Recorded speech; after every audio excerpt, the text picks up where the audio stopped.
Yo, what's up, guys? I'm live right now. I just thought I'd pop on. Uh, my buddy who usually does these had a strike on his channel, so I am just kind of doing it solo dolo today.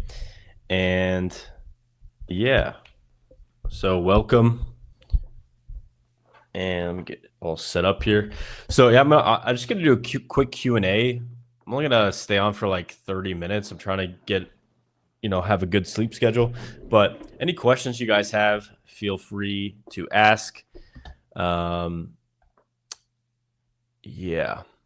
So let me see. Yeah, just put comments in the chat if you guys want to ask questions. Or I can just rant about whatever, I guess.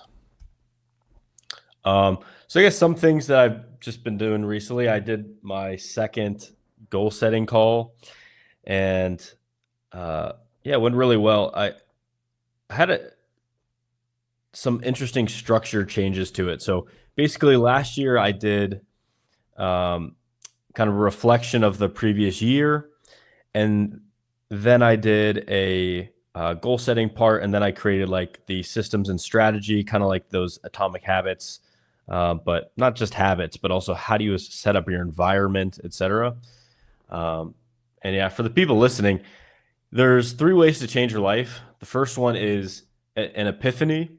So your life can change in an instant, having a great epiphany. Your life can change by, hitting rock bottom. So that's the first way, is through epiphanies. The second way your life can change is through habits, that incremental, change in who you are by sticking to those habits. And then the third way is environment. And I always ask people, what do you think is the most important of these? And most people say, oh, habits. Well, it's actually your environment. So you don't have to exert a lot of willpower if your environment forces you to take the action that you know you need to be taking. So I always give the example of my students on immersion. They literally drop into immersion. They have so many like biases, like controlling them, to forcing them to do what they want to do and what they've told themselves they need to do. Like they have a group around them with the same belief system who thinks, improving is awesome, going out meeting girls is awesome. They have a coach, which is me, guiding them, and they're learning information that's kind of like rewiring stuff. They're also writing it down, so there's that commitment consistency bias. Like so many forces are conspiring to get them to change that it doesn't matter what their habit is, doesn't matter what their they also get epiphanies and we form habits during it, but like your environment shapes you so powerfully. And even environmental cues that underlay your habits are more important than the habits themselves a lot of the time. So they did this this guy, I think he lost part of his brain, and because he had environmental cues in his, I think he like lost his memory or something. But because he had environmental cues in his house, he basically did the same routine every day that he'd always done, because it was just so ingrained by the environment. And when they changed the environment around him, he like stopped doing those habits. It was very interesting. So think about setting up your environment for learning game in a way that really helps you. One thing that a lot of my old immersion students do is when they finish immersion, the guys that got close together on that immersion, they will literally get an apartment or house together and just turn into like a pickup house. So they're always pulling, they're always bringing girls back. And it's so funny because a lot of people think it's very hard to get laid, but like literally if you have guys around you that are all going out, you could, not saying you should do this, but on nights that you don't even go out, they will bring girls back to you. I can't tell you the amount of times I've been woken up by like someone pulling a group back on when I used to live in like LA and Toronto, and I was a part of all these like pickup houses. It's like they're always just constantly pulling, and not everyone goes out every night. So you basically have to you can basically be like their wingman essentially. All right, guys, there's 12 of you listening. Someone drop a question or a comment or a topic. Give me something to riff on.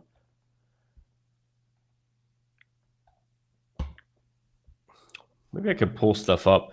I want to get better at like live streaming myself because I feel like I like to just rant and talk and rant and be good. And I don't have to wait for my turn.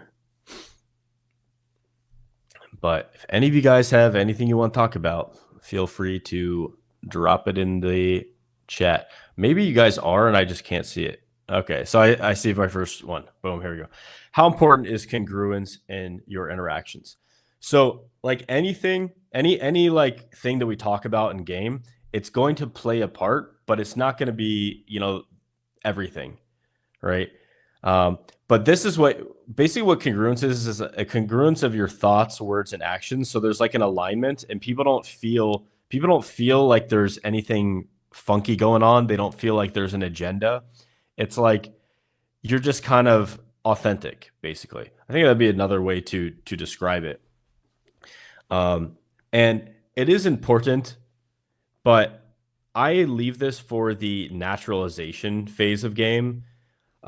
Because if someone were to tell you in the beginning of learning game, bro, just go be yourself, be congruent to who you are, bro. And let's say you're just like a complete nerd with like, self-hating tendencies and shame and like trauma. Like, yeah, bro, just go be a traumatized, shameful, like piece of shit and be yourself. That'll work. No. So a lot of it is knowing when to implement these things and when to make them a huge focus. Like in the beginning of a game, like the first things you want to start doing is like fixing your inner world and desensitization. So if you're and it's both. So I also wanted to, this brings up another good topic. A lot of people say, oh shit, just work on your inner world, man. Dude, just therapy is game. Like working on your shadow self is all game. That's all game is. No, there's still a skill set, right? It's like, the word inner game actually comes from this book, The Inner Game of Tennis. And it was basically about like, what's your inner self-talk like? How's your inner psychology basically working to make you the best at tennis? So when we talk about inner game, it literally is like that. It is, what is your self-talk like? What are the questions you're asking yourself? What are the beliefs that you have about certain situations? How do you interpret things? And are there any emotions that need to be released from you? Now that's important, but it's also important to learn the skill set. So the same thing like with learning game, it's like learning tennis, right? There's the inner game part, but then there's also the skill set. So game is a very similar thing. It's like you have your inner world, how you view yourself, how you interpret things, your belief system. Do you believe women are going to react positively to you? Do you think you give value to everyone every single time? Do you have beliefs like that? Or do you have beliefs like, I don't know if I'm good enough? Am I? I don't know. Like, I don't even like going into that headspace or saying those things because I'm literally just doing it for demonstration purposes. I don't want that to influence my cognition at all, because your thoughts impact your words, which impact your actions, which impact your habits, which impact your character, which impacts your destiny, right? So, yeah, good question. But I would say this is something for the fifth phase of game, the naturalization phase. If you still can't talk to girls, like you need to do desensitization phase and then work on your vibe and then work on your sexualization, then work on your strategy. And this will all become more and more congruent and more natural over time.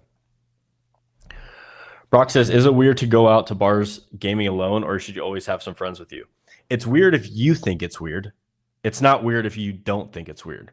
I would say caveat, it's like more fun to go out with people, which is why I do it. And then also it just helps you with learning. So it's a very pragmatic thing. If you don't have access to something like that, everyone go to gametransformation.com. You get not only the best course ever created on this topic of dating, which covers the whole gamut. Most courses only cover like 3 to 5% of what you need, such as like the strategy, but not any course has the inner game, the outer game, which has, the ability to connect with other people to go out with, which has relationship stuff. So check out gametransformation.com. if you want a wingman to go out with, who's on the same journey as you. But yeah, it's not weird to go out to game alone. It's fun. You just say, yeah, I was just blowing off some steam. You know, I've kind of just want to come out, have some fun, have a drink, have a, you know, fun night, whatever. Yeah. And you could just have a reason, basically. Like a lot of the times that I will go out alone, it's I'm traveling and I'm like not with my group or something, and then I go out alone that way. But yeah, some of my best nights out have been completely and alone. You're not alone, right? As soon as you just start meeting people, you realize the world's a very friendly place, and you know, people will want to invite you into the groups. Girls will want to talk to you, and yeah, some of my best nights out, like best nights ever, have been going out alone. Okay. What's the best place to move in Texas to have good logistics? I'm 30 minutes from the main city in Houston. I'm thinking of moving. So yeah, just a general point on how the transportation system is set up in the US. A lot of places are cities that kind of suck and you have to drive everywhere and it's just kind of miserable. So find a city that has a really good downtown area that you can walk around in and you're close to the venues. So that could be literally any city. That could be Austin, Dallas, Houston, San Antonio. I wouldn't recommend San Antonio though. They got some big old women down there in San Antonio. Okay. Yeah, I just covered this. You basically need to get a part of a group.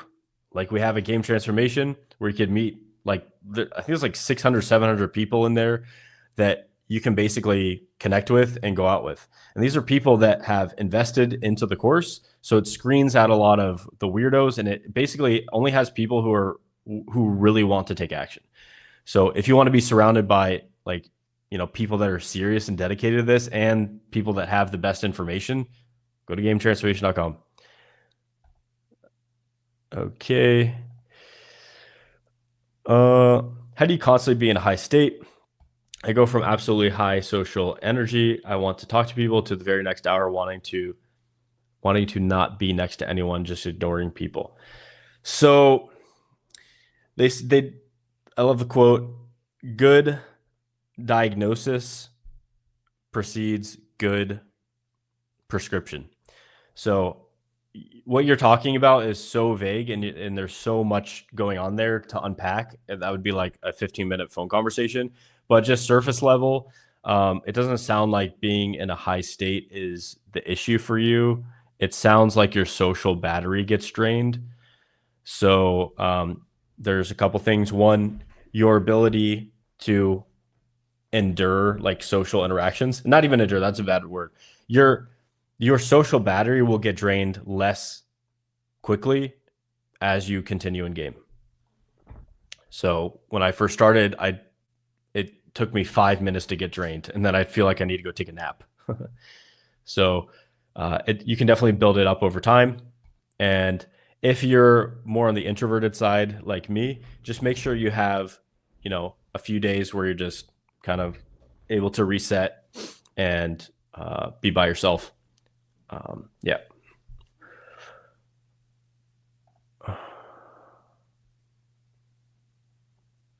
So this question, I want to teach you guys a very important lesson here. So what does this question imply? So Ephraim, I want you to tell me, what is the inherent assumption of this? Especially the make girls like you part. What are the assumptions embedded into that? I want you to post in the chat. If anyone else has a idea about this, I want you to unpack this. Post it in the comment. I'm going to give you guys 10 seconds. What is the inherent assumption in this question of how do you create good impressions and make girls like you?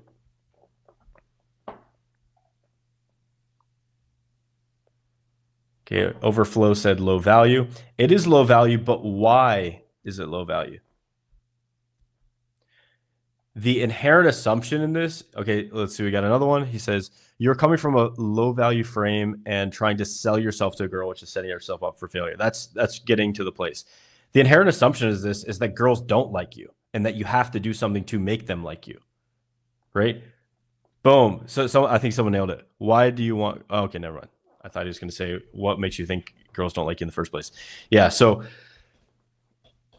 let's talk about that first. This is a very important like inner game concept is what are the questions? What are the recurring questions that you're asking yourself over and over and over again? Like maybe it's why doesn't this girl like me? How can I get a girl like that? What would make a girl like me? Those questions have the inherent assumption that you are unlikable and that you have to do something crazy to get a girl to like you. What if you just went up and assumed that, dude, this girl would fucking love me. Like I'm fucking awesome. So the people I know that get the best results with girls, they have very, very solid inner game like that. And they would never ask a question like this. So I want you to, Ephraim, I want you to think, you know, where is this belief coming from? Where's this idea coming from? Where's this question coming from in me?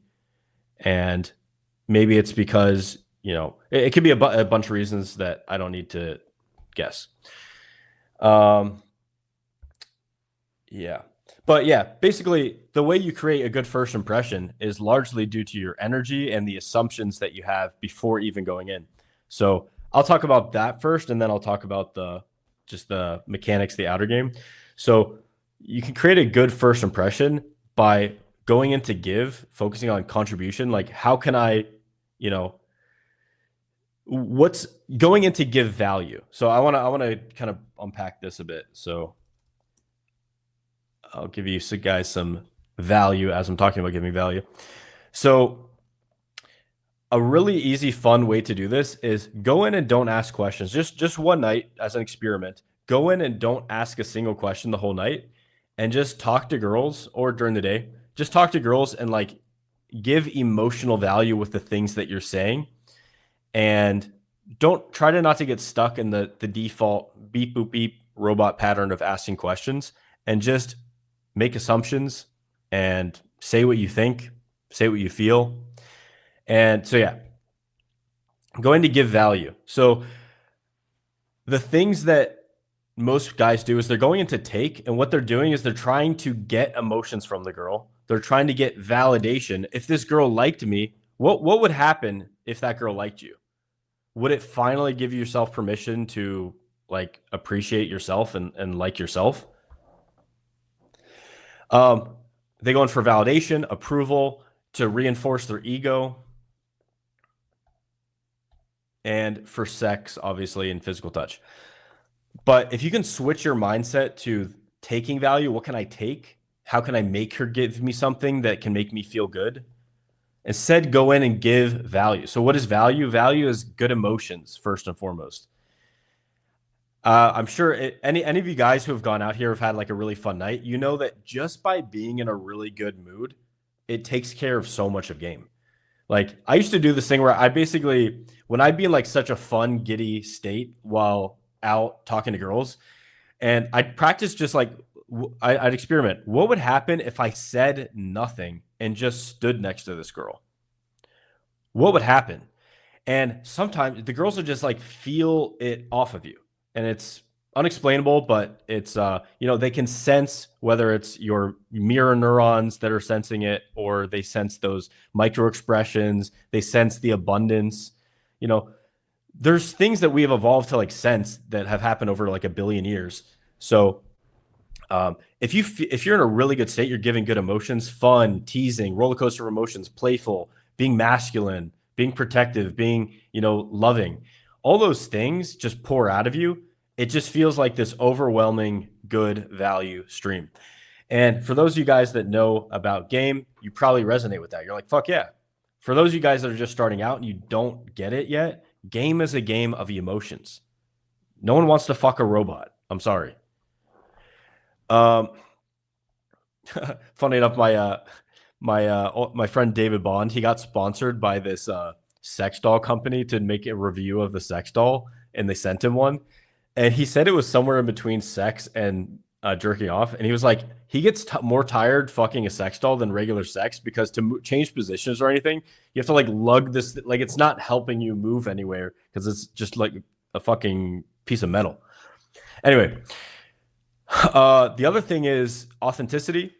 So, you know, are you honest? Are you vulnerable? Are you relatable? Are you congruent? And yeah. So these are things that help you give value. And when you come in to give value, you realize that people are way, way, way more warm to you, and women are way, way, way more receptive.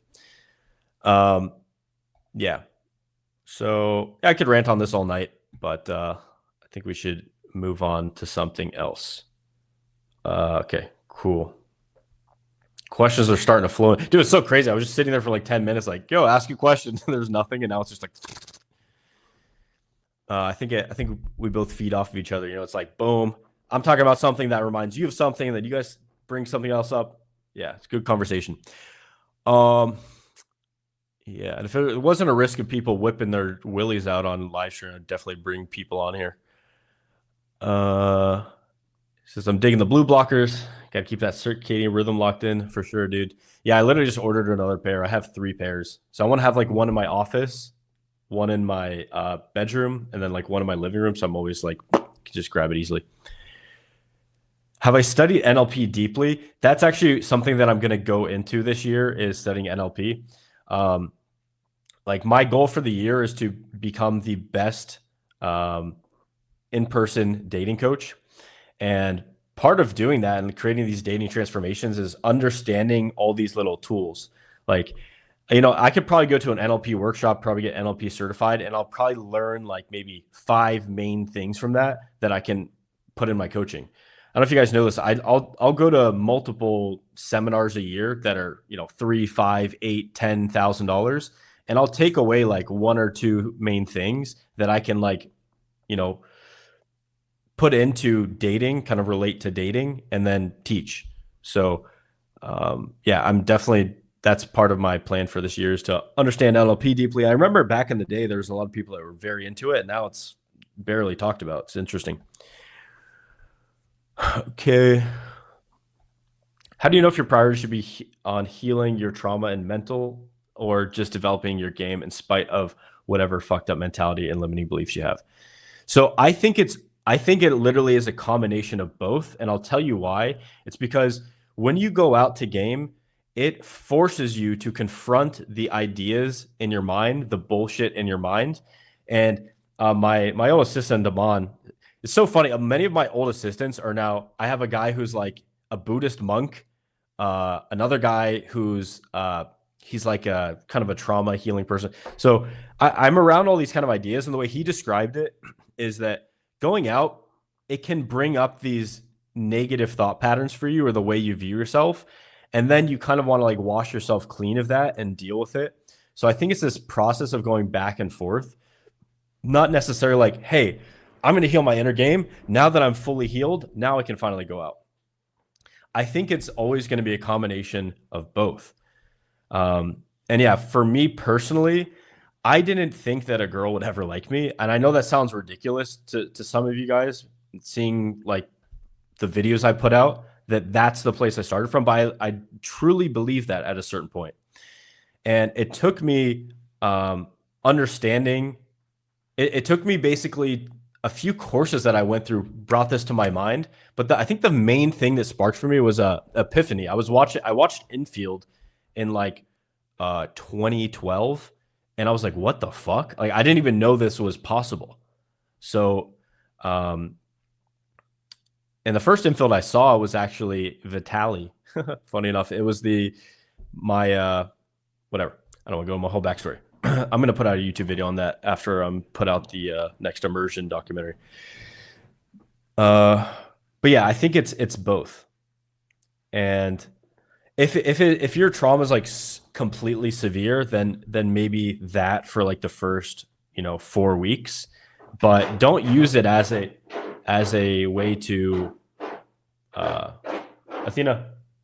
Don't use it as a way to postpone starting game, because a lot of people do that out of fear. They say, oh, I'm going to wait until, I have this or that X point in the future to do it. And that is literally just kicking the can down the road. Like it's a very profound epiphany that you guys can have, that I've had, is basically, you need to get to the point where you are grateful and present in this moment, not waiting to the future.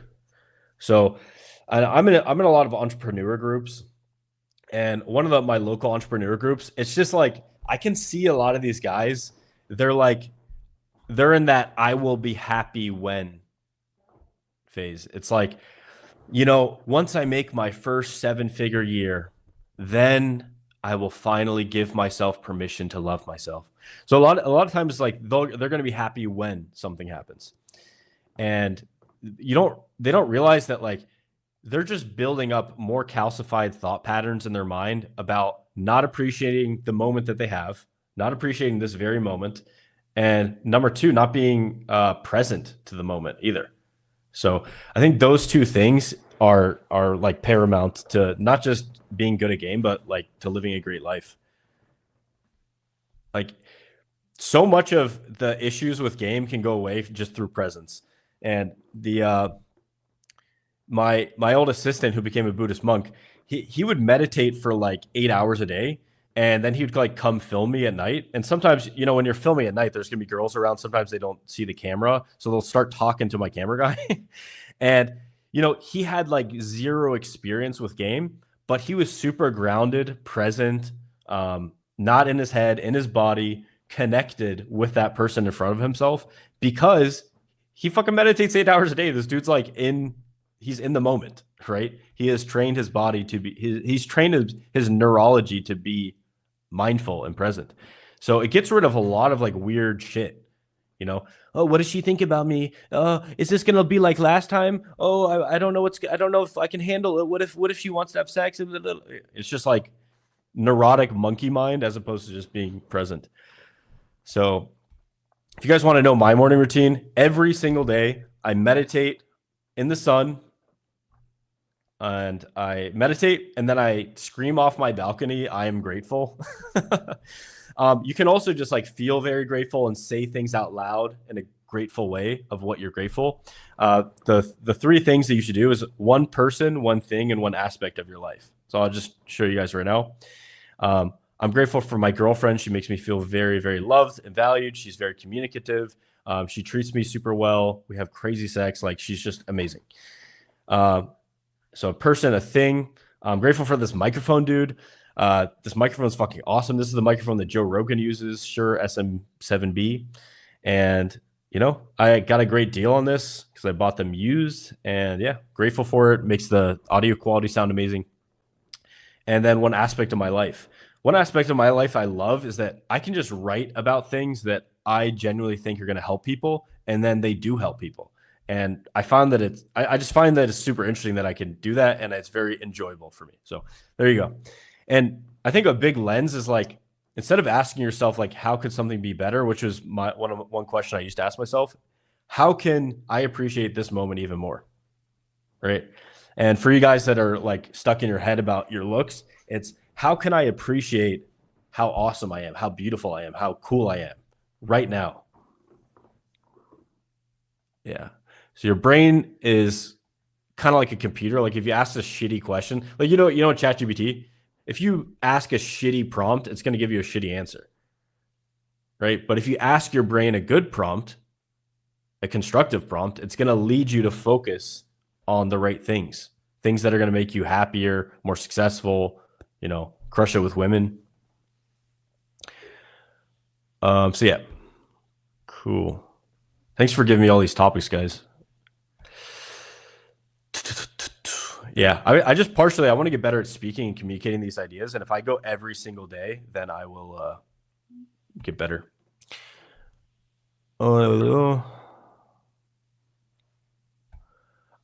This one, I always just ask on the open, like, by the way, how old are you? Like, it's not illegal or weird to just like approach someone that you're attracted to, and then just qualify very quickly after that and just don't stay in. Like, yeah. Like, dude, you'd be surprised. Sometimes you'll approach a girl who is, I don't even know, 25 and you know she looks 18, and then sometimes you approach a girl who's 18 and she looks like 30. It's like weird. So sometimes you need some clarification. Cool. So I think you're asking for a threesome. Does one girl have to be the dominant over the other, or they can both be switches to each other? Yeah, they can both be switches to each other. And another thing too is they don't even need to be both bisexual. Like I've had sex with girls that are heterosexual in a threesome. They just interact with me. And then it's kind of interesting that some girls who are heterosexual, they get turned on by being made to do lesbian shit. So my first girlfriend that I had threesomes with, she was heterosexual, but she literally told me, she's like, it turns me on so much, like when you make me eat a girl's pussy. So take that for what it's worth. But yeah, if you go to my course, I definitely cannot put this content on YouTube. GameTransformation.com.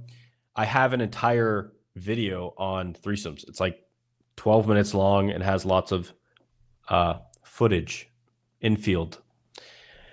Okay.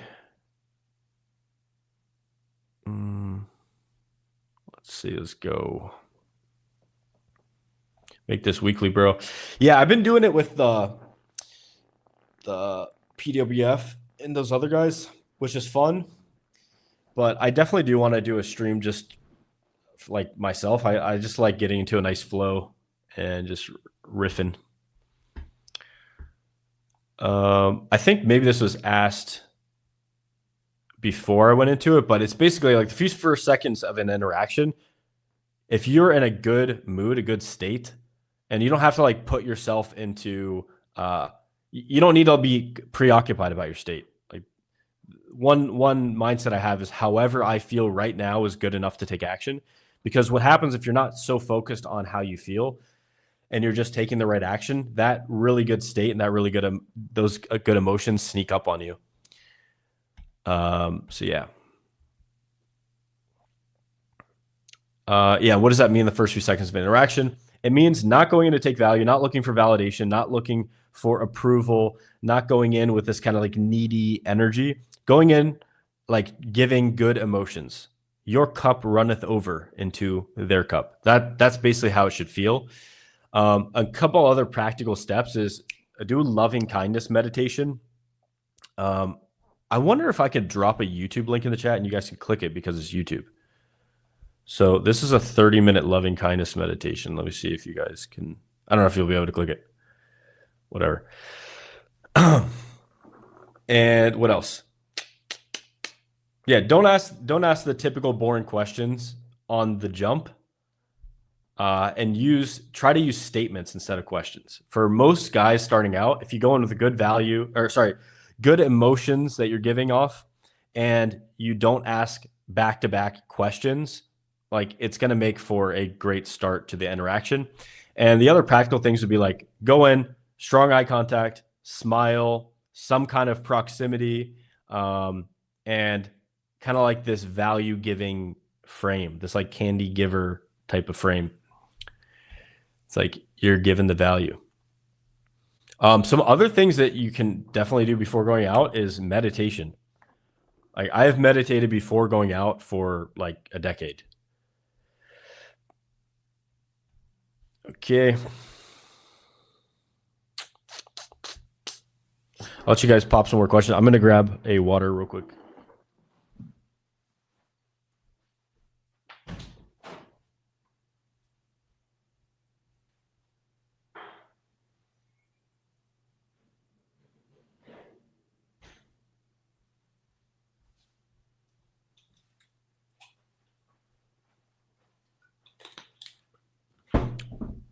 Dude, I had a pretty good day today. I hired 2 people. I did dance class, went to the chiropractor afterward, got a haircut, went to the gym, ate some good food,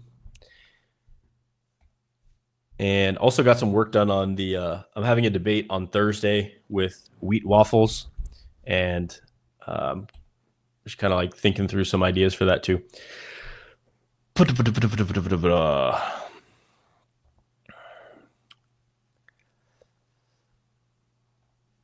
just get your testosterone up. Like, there's very simple. I'm going to give you guys, I love this quote: complexity is the enemy of execution. So I'm going to give you guys two very, very, very simple things that you can do to increase your testosterone. So number one, if your body fat percentage is over 15%, you need to decrease your body fat.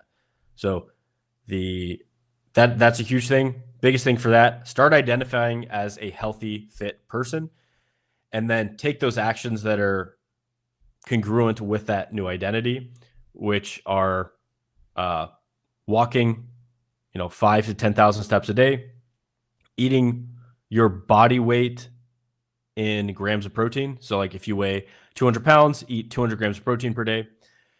And that alone will, like, you'd be surprised how tough it is to get that much protein. And because protein is very satiating, it's going to prevent you from, actually, I don't even fucking need my AirPods.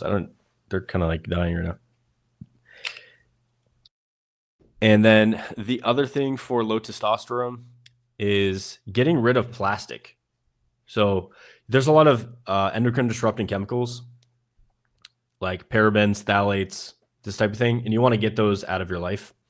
So if you decrease your body fat below 15% and you're getting xenoestrogens out of your life, like, you're going to be like doing most of the benefit from that. Obviously, go check out my video.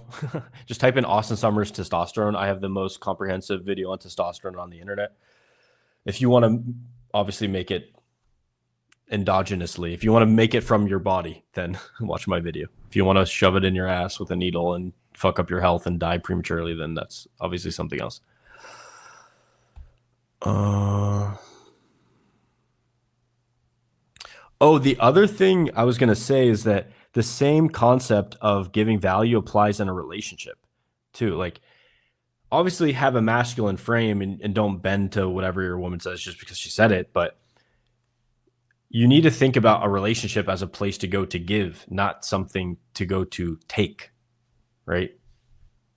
And when you guys start, once you wrap your head around this, you actually start attracting much higher quality women in general, not just in looks, but also in who they are as people. Like, they're much more enjoyable to be around.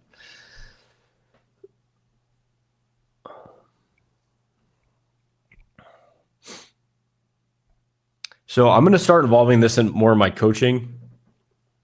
But what I found is that it's going to be unique for each person. There's some things that absolutely, like for trauma stuff, there's things that absolutely just work for one person and they don't work for another person. And some techniques are even make the problem worse. So you have to do some exploring. Like one of my old assistants, Joao, he does this thing called breathe, move, feel meditation. And basically it's like a trauma release where you breathe and you move your body. Some people find, like, I'm not even going to say the name of some of these, but read the book, The Body Keeps the Score. He mentions a shit ton of things in there. Or you guys can go to the trauma video I have in my course, gametransformation.com, and learn more about that. But yeah, different things are going to work for different people. You need to experiment and try stuff out. There's certain things that will just open the door for you and be very, very helpful. Like Tony Robbins stuff, just general meditation. If you want to look up another one, it would be internal family systems. But yeah. Any tips for someone that has any experience with kissing? I'm just curious if I even have a document about this. Yeah, I haven't written anything in it yet, but basically the way that I go into the kiss is kind of like just as important as the kiss itself. So I'm not like rushing into it so much. I'm letting the sexual tension build up so that she wants to kiss me, I want to kiss her. And you can do this thing called triangular gazing. So you look at their eyes, then you look at their lips, then you look back at their eyes. And oh man, I got to put this infield out. This girl like looks back and forth between my eyes and my lips, and I'm like, stop looking at my lips. I forget what I said, but I called her out on it. I was like, my eyes are up here, young lady. Stop looking at my lips. And then we just made up. So you can do that technique.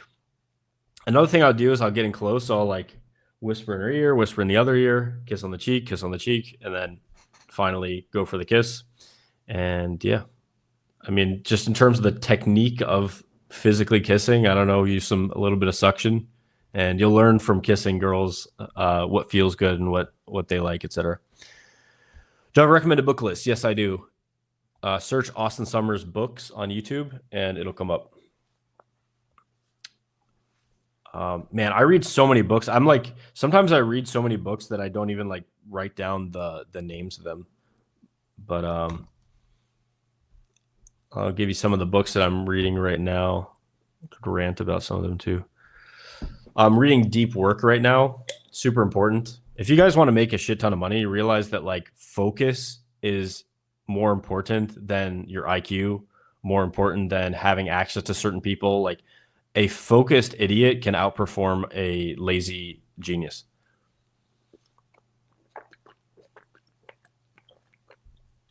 Oh, you want more? So, you know what's a good thing to ask yourself? What is your current point in life and where you're trying to get to? And then I will recommend a book for that, because I think that's more important than just like, this is a good book. It's like you want to be able to read something and then implement it immediately. Like in Deep Work, one of the concepts he has is 90-minute chunks of work, because it takes you about 30 minutes to get into that flow. So that's what I've started to implement. And then rule number 2 from the book is embrace boredom.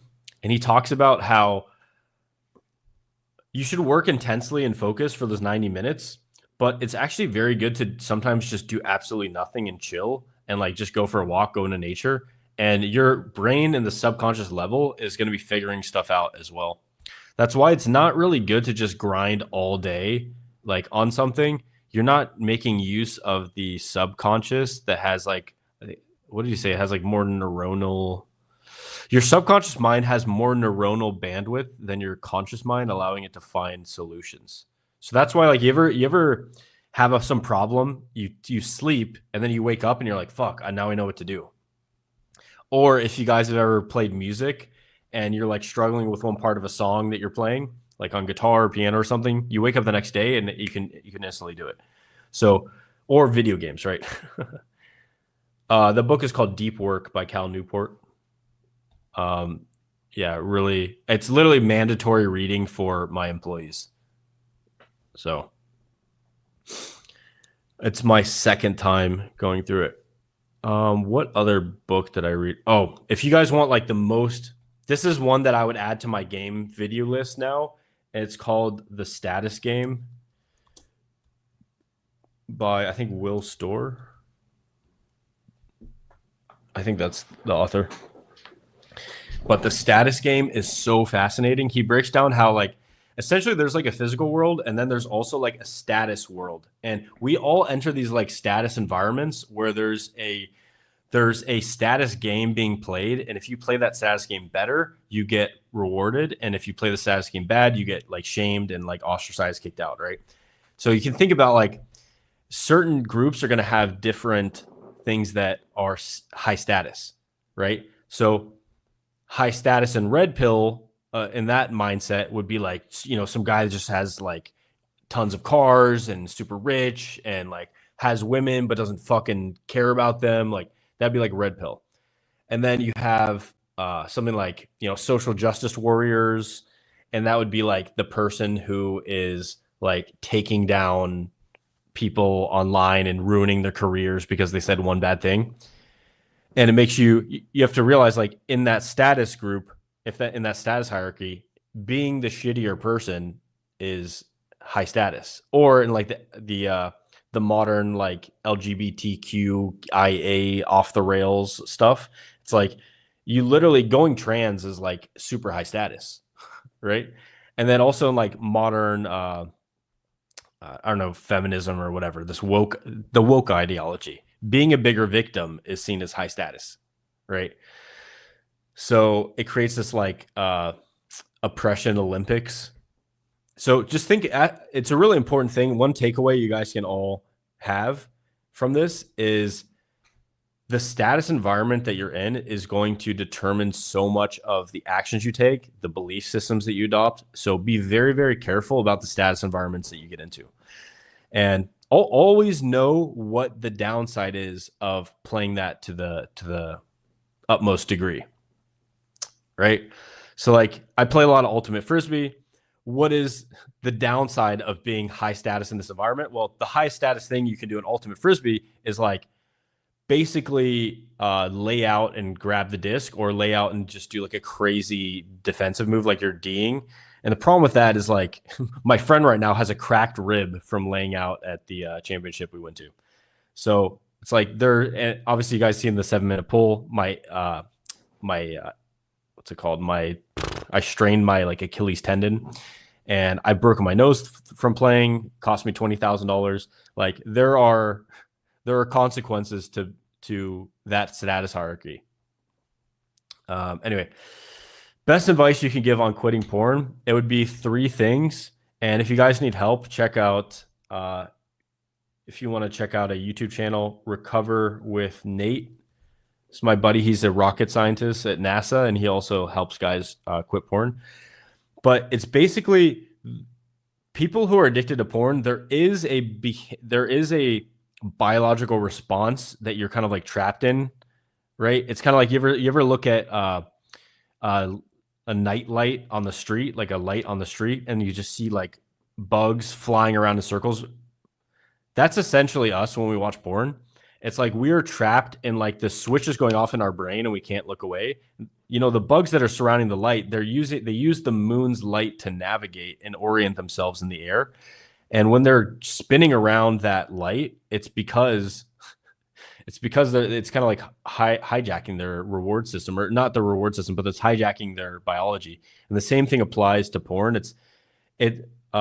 Like high-speed internet porn is essentially hijacking your reward system in your brain. So there's definitely that aspect of it. And but the important aspect that a lot of people like don't get is that a lot of the reasons why you're watching porn is to fulfill unmet emotional needs. So my 3-step system for this, I have like a few, I think I have 3 videos in my course that are sequential for this. But the 3 most important steps that you can take are, number 1, put blocks in place to put more time between you and getting to that stuff. So use an app called Custodio on your PC and your Mac, and then use screen time and set it up as you are the child and your friend's the adult, and he has the password basically. I actually just had a immersion student that has this thing called password locker. Let me check, password-locker.com. If you don't have a friend or a family member that can help you out with this, you can check my friend's site, passwordlocker.com. And yeah, so basically put barriers or put blockers in place, put app timers as well. Like example would be putting a 10-minute timer on Reddit and Twitter combined. And that way, you know, the worst case scenario, you watch like 10 minutes of porn because you can't access any of the websites, etc. So put blockers in place for apps and websites. So that's number 1. That just gives you some space. And then number 2 is go out and meet girls. And what you find is by talking to a lot of girls and by having sex with girls, you generally don't really care that much about porn because you're getting some of those needs met. And then the third, which is kind of like the positive sobriety aspect of it, you don't want to basically you don't want your focus to be on avoiding doing the thing. You want your focus to be on like, holy fuck, my life is so awesome. I don't even have time or mental bandwidth to even think about doing something like an addiction. So there's that. And then the third one is you need to take care of your emotional issues that may be the nexus that like they might be like the genesis point from all that stuff. All these this whole problem could be coming from your battle with like feeling ashamed, you're self-pitying yourself. And then also as a part of learning game is you're going to be increasing your status. Most porn addicts are chronically low status, and as a result of that, they take to porn to kind of assuage that feeling of being chronically low status. So yeah, so I guess my three main things would be block every single access to porn in your life, and it might take you a few days. Like you could block it, and then like there might be a slip up, and then you block that, and then you basically just want like as much blocks in place as possible. And then number two, you want to go out and meet a shit ton of girls. And not only is that going to make you feel more connected, less isolated, it's going to improve your social skills. It's going to make you feel more connected to humanity. And when you start having sex with girls, you're going to be busting a nut in a natural way. And if you don't bust a nut every week, then just go jerk off in the shower. So you kind of like can get rid of that habit of doing it with a phone in your hand. And yeah, and then try to resolve your inner game issues. Okay. Let's see. Have you put any thought on how you want to raise your children? Yeah, I have. And I think I'm still kind of wrapping my mind around a couple things before I do that. And yeah, you're welcome, basketball locker. Basket locker ball, never mind. But yeah, I have thought about that. There's a few man, I could talk about this for so long. I don't know what I want to go into with this. I want to have about 3 to 5 kids, and I want to raise them in a way where they generate natural, positive self-esteem and focus. And there's a few activities that I want to get my kids into at a very young age. One is chess. Another one is playing sports. I come from like a very athletic family on my mom's side. Like everyone's into sports. And my grandpa was the most, I don't know what it's called, recruited running back in the US in like 1954 or something like that. So I want them to get into sports, and I want to get them into music. Ideally, this is my ideal situation, is that I buy a giant plot of land, and then I have enough land there so that my friends could build houses on it as well. And we basically have like, just 5 awesome families there. And, I'd have like maybe 100 acres. So it's not like we're right next to each other. We have like our own land and our own animals and blah, blah, blah. And then I think it would be cool to have like some kind of like homeschooling type of thing where we can like bring in our own teachers there. And then I was homeschooled for 2 years, and I really, really liked it. My mom would take me to the science center. Instead of going to like gym class, I would go to like a natural spring and like swim in natural spring, go to the beach, like, go skiing, whatever, tons of stuff like that. So I just got to like explore through that. And I felt like homeschooling was a very good thing, but the downside for many homeschoolers is they don't interact with a lot of children. When I was homeschooled, we had this thing. It was like local, like I think it was like weekly or twice a week. It was like a meetup for all the homeschooling kids in my area. And we would basically like, be at one of the mom's houses, and then they would teach for the day and we'd interact with the other kids and stuff. But yeah, something like that. And then train them in philosophy and stuff. There's this fucking movie about this actually. Someone said like, this is going to be how you raise your kids. And it was this guy who was like living in an off-grid house, and like his kids knew how to like hunt and like fish, and were like philosopher kings. Does anyone know the name of this movie? It's like the guy has like trouble with his wife or something, If anyone knows the name of this movie, drop it in the chat. I really loved it. I think it was Captain Fantastic. Let me see. Captain Fantastic. Yeah. I want to watch this with my girlfriend, get her take on it. That'd be fun. But yeah, I think part of like raising my kids is, I want to have a great woman by my side who's going to be there to raise my kids with me. And yeah. Luckily, my girlfriend is like, she's much more emotionally intelligent than I am. And I think I've heard this said before that the role of a mother is to teach you to understand and label your emotions. So I think I thought that was pretty interesting. But yeah, bring back comedians. Yeah.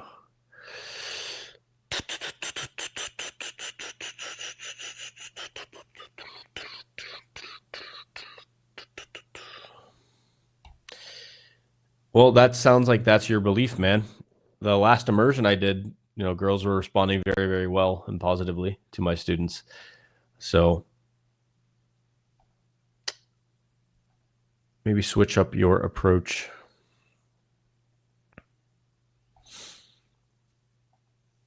Yeah. Yeah. So even for Whole Foods, it's like you want to have, ideally, your fiance is eating like a animal-based diet. Dude, they had this really interesting thing. They compared the placenta of a woman who had like an animal-based pregnancy. So she was eating the animal-based diet from Paul Saladino, which is basically like the highest quality meat, fruit, eggs, honey, raw dairy, and organs. And basically she was eating that. And then they compared that to a vegetarian placenta where the woman had only been eating a vegetarian diet. And it was like, dude, it was night and day. It was like crazy. So yeah, lots of sun, no screens or social media. Yeah. So there's like a double-edged sword for that, right? Because if you give your kids unfettered access to social media and screens, they're going to literally destroy their attention spans. It's going to be over before it even began with them, basically. They're going to be so addicted to it. Then as they become like 8, 9, 10, 11, 12, they're going to be exposed to internet porn, get a porn addiction. Like, I don't know. I think there's a middle ground. I was kind of lucky. Now thinking back, I feel like I was very lucky of the time I grew up in, because it was like, when I was a kid, it was like there were computers, but they were slow, and like you had to like buy, like you literally had to go to the store to buy software to put on your computer. It's crazy. And then, yeah, like phones weren't even that good. You couldn't be like super addicted scrolling on phones. There was no social media. Like the first social media that I used was MySpace, and it was like when I was 12. And yeah, I wasn't super addicted to it. I had to use it at home on my computer, It's not like it came everywhere with me. Like I saw this meme recently. It was a computer back in the day. Like if you guys remember the old computers, it'd be like a computer stand. So they had like the speakers here, the computer here, the keyboard, the mouse, like everything set up like that. It was like, I miss the days when computers were just these things at home on a desk. Like you go to the computer to go on the internet, and then you leave that, and then you're off the internet, So yeah, setting exclusions on any family members with vices, etc. Yeah. Yeah, this is a very good question, and it's something that I'm going to be thinking about more and more. I also think about exposing them to just the real world and real existence. I really feel horrible for people that were like born in a city and haven't really done much. Like I do really like that I grew up in a rural area, and like I would run home. My mom would drop me off like by the mailbox, and I would run home, and I'd see like turtles and foxes and, different kinds of animals and stuff. And I think a connection to nature is super important. Funny enough, in the deep workbook, they said that spending time in nature can improve your ability to concentrate, which I felt was very interesting. We're kind of like hyper stimulated. There's too much noise. There's too much annoyance. There's too much complexity. Like being in nature just allows you to kind of reset that, and your brain waves match those of experienced meditators.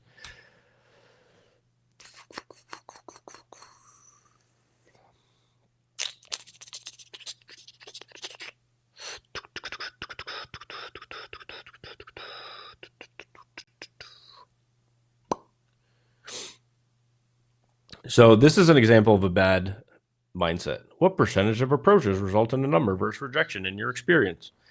So I think focusing on this is just the wrong thing to focus on. Like if you're focused on getting better each time you go out, you don't need to focus on this. The results take care of itself. So who's the most accomplished person on YouTube of all time? Mr. Beast, right? He's got like, I don't even know, maybe 200, 300 million subscribers now or something. He talks to people, ask him, yeah, what about your KPIs and this? And like, what about your metrics and the CPMs and the this and the that? And he goes, I don't focus on any of that. All I focus on doing is creating the best video possible. And that's basically all you can do is focus on the leading indicators. What does it matter what the percentage of approaches, a number, rejection, what is this? It's a lower level paradigm of thinking. And I think that's why no one at a high level really thinks like this. When I ask all my friends that have hundreds of lays, if I told them, what percentage of your approaches result in a number versus a rejection? They'd be like, what the fuck are you talking about, Austen? They'd be like, bro, just go out, have fun. You only need, you know what the great mindset is actually? You only need one girl. Like if you go out for 3 hours and then you bring a girl back and you fuck her, are you worried? Oh, dude, what's my percentage? Fuck. Like, why are you doing math? Why are you bringing math into this equation? It's just weird. It's just weird to me. I've never really done this, and I've never calculated it. The only times I really think about this is like when it's exceptional in one way or the other. So like when I was filming that video, the software developer picks up girls. I think I approached like 11 girls on that campus or 10 girls on this campus, and I didn't get rejected a single time. I literally, the reason for me leaving the campus that day to go somewhere else was because I needed to get rejections so that I could use the rejection lines. I'm like, fuck, I got such funny rejection lines to use. I need to like go to a different area or something. Where are people more fucked up? And I literally went there. So yeah, I don't really think about it that way. And I don't think it's a very productive mindset, especially if you're starting out, to think about your success rate. It's like, it's just a very low level paradigm. It's more centered around ego. Is my ego going to hurt? What's my success rate? Is it good? I don't know. Am I good? Am I good enough? No, just, it's not that deep. Okay. Is the 4-day immersion still going to be an option when you start the 7-day one? I'm just moving all my immersions to 7-day. There are going to be no more 4-day ones. And I haven't finalized it yet. I'm trying to decide whether 6 or 7 days would be better. I do really like the idea of a week. Which I guess it could technically still be a week if I say orientation is the day before and just make sure you're there by, nighttime. But the first day of my course, I want to go super deep and deliver value. So I don't really want to make it just an orientation day or like a, like here, just check in and you can, I don't want to make it like that.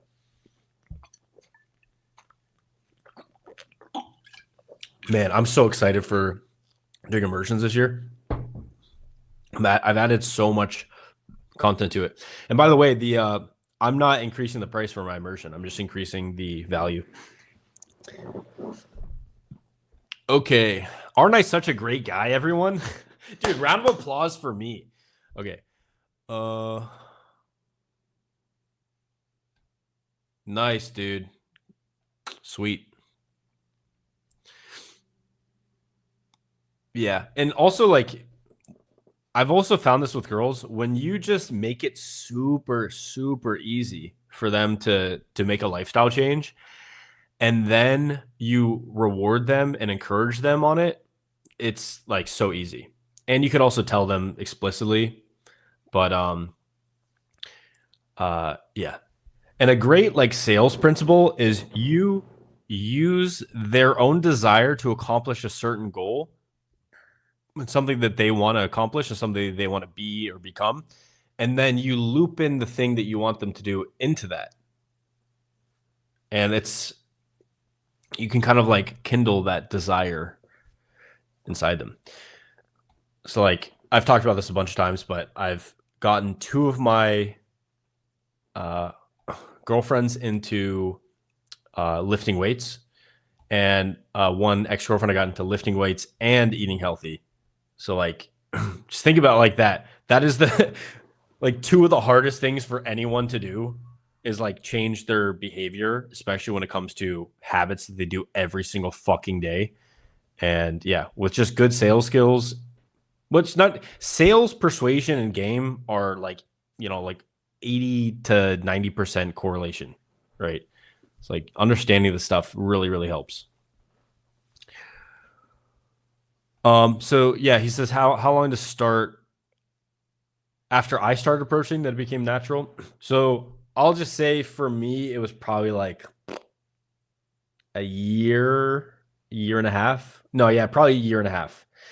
But for you, it might be easier. I don't know who you are. So like I said, good diagnosis precedes good prescription. I don't know who you are. Like I was very emotionally fucked up, and I came out of being suicidally depressed for years. And like I basically had like a cruise ship going one way, which is like shitty mindsets and beliefs and emotional dysregulation. And then I wanted to move the cruise ship around and go the opposite way. It's like, that's a lot of momentum to slow down. So it took me a long time to fix a lot of that stuff.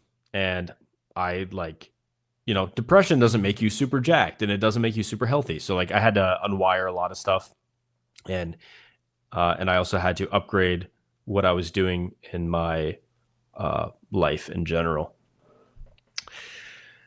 Cool. Yeah, but for you, I mean, I call it, there's like the 5 phases of game. It's desensitization, vibe, sexualization, strategy, and naturalization. Some people will blow through this super quick. They're just like obsessed. People that I know that get good at game fast, they are like shamelessly bold. They have insane speed of implementation, and they are obsessed. So if that's you, you could speed run this and do this in 3 to 6 months. Like you could go out super hard, make all the epiphanies, make all the interchanges, get insane reps in, and you will transform so fast that like you have no fucking. It's just like those 3 to 6 months of you doing that are gonna feel like 7 years. You're gonna have so many like new crazy experiences. Okay.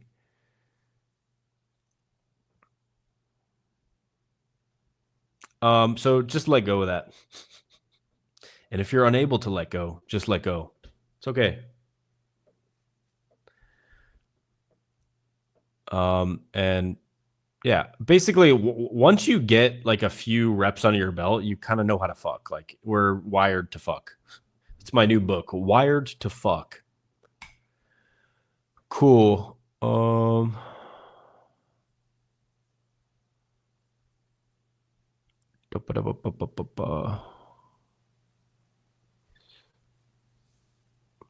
Yeah, I am. So I just hired 2 people. They're coming in. So I'm going to have these next 3 months, I'm going to be doing a lot of filming. I love filming in the wintertime here. It's like perfect weather. Yeah, actually, I'll tell you one.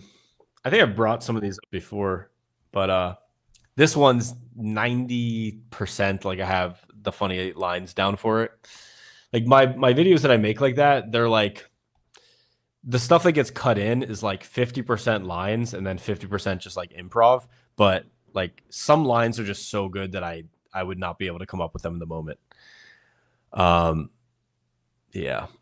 It's like one I'm going to do is Christian picks up girls. And yeah. You know what? I'll leave it a mystery. Christian picks up girls. I want to get more footage for the Gary V picks up girls. Yo, if you guys I want to post in the comments if you're listening to this. Do you know who Gary Vaynerchuk is? Yes or no? Just put a quick yes or no. You don't have to research him right now. I don't care. I'm just curious if you know who he is. Okay. Do you still convince people you live in Miami? Somewhat, yeah. Oh man. Yeah, Miami's such a shithole. But I don't think any people are gonna watch this 1 hour and 10 minutes in. Yeah.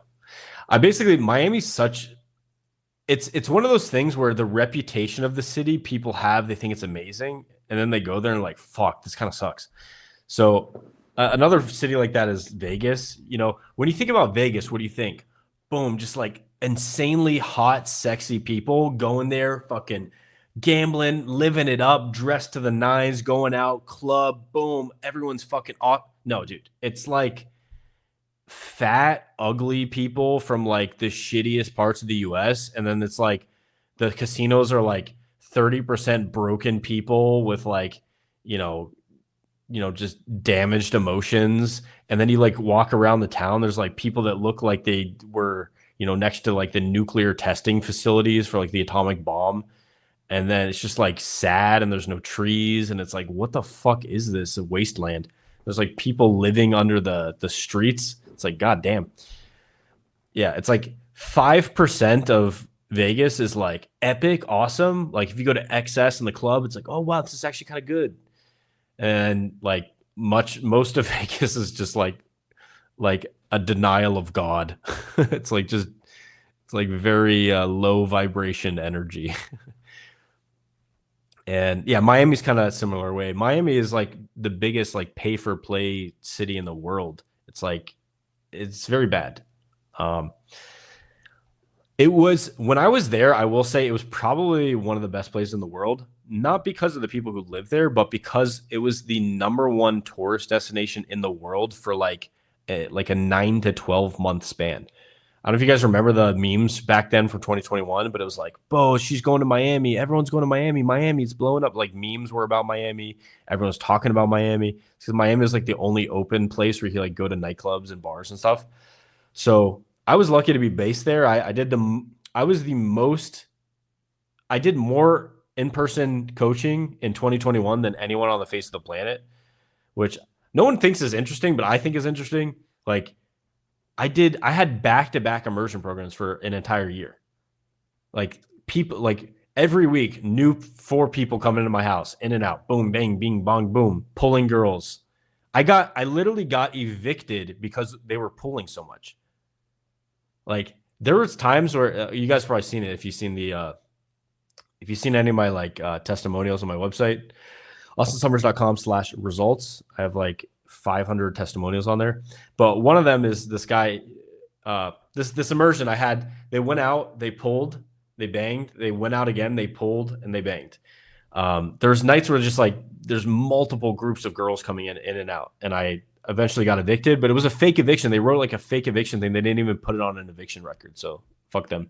But yeah. Cool. Let's continue. Are you going to do more pickup video? Yeah, I am. Yeah, what else? Other one I'm going to do. Let me pull up my YouTube table.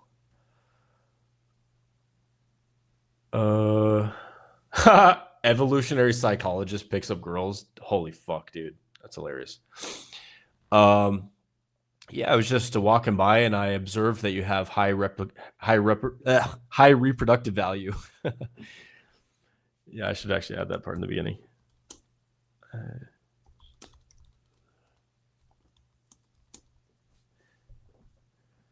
Yeah, I saw you bipedally ambulating and I wanted to meet you.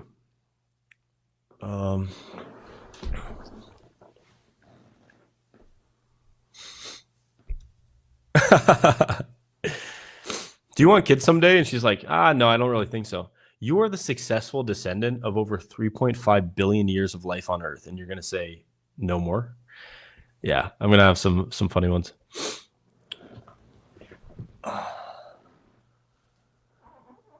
Holy shit, it's 11 p.m. How was Austen per game, Austen? I've been there in 2017, and it was day game is obviously bad. I think day is almost always going to be bad in Austin, but the I went there in 2017 and it was good. I pulled, and that's the 6th Street was okay, but I don't know. I don't think it's as great anymore. I also realized that Austin, Texas is one of the most relocated to places in the past, like, how many years? Since like COVID, basically, is one of the, or if not the most relocated to city in the US. And uh, most people who are going to pick up and leave are going to be men. So I think the gender ratio is a bit off now. It also has so much like transplant energy now. Back when I was there in 2017, it had like a very good vibe. I don't think it's the same anymore. It's kind of got that like demonic tech vibe now. Like the new tech industry is kind of moving there. Rate David Bond's game 1 to 10. If you take it from just purely strategy, he's a 10. I don't think there's anyone with a better dating strategy than David Bond. Like, in terms of like his ability, like his online game, like shits on everyone else's online game that's ever lived. Like he grew up like, dealing with computers and technology and stuff. So he's very like techie and like like Machiavellian, and like he can just he would literally exploit these websites and apps to the utmost. Like, think about running like 6 accounts simultaneously on dating apps and using every fucking hack and scamming them, and like, like refund hopping and like all this crazy shit. Like there's no one who is better at online game from just a purely like strategic standpoint than David Bond. Obviously, I think Playing with Fire obviously has some of the best text game, but just like the digital game strategy is fucking insanity. Like, any ideas that you've heard, he would take and just go fucking ape shit, dude. Like next level stuff. Things that you guys would be like, they get you banned from platforms sometimes, but he'd like always find a way to like hack and like do stuff and like use privacy stuff so he wouldn't get detected, and it's crazy. Yeah.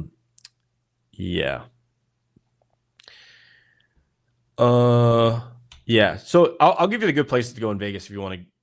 First of all, if you want to go out, XS in Vegas is the best club. I love it. It's a great vibe, and it's you can recognize when a place is insanely good because the music isn't overly loud. Like the music at XS Vegas is the perfect volume. I don't know how they did it. They probably literally have like a decibel reader, and they're like, maybe they looked into research or something. But it's like, if a volume is too quiet of the music, it's kind of awkward in the environment. If the volume's too loud, it's fucking annoying and stressful, and you can't talk to people.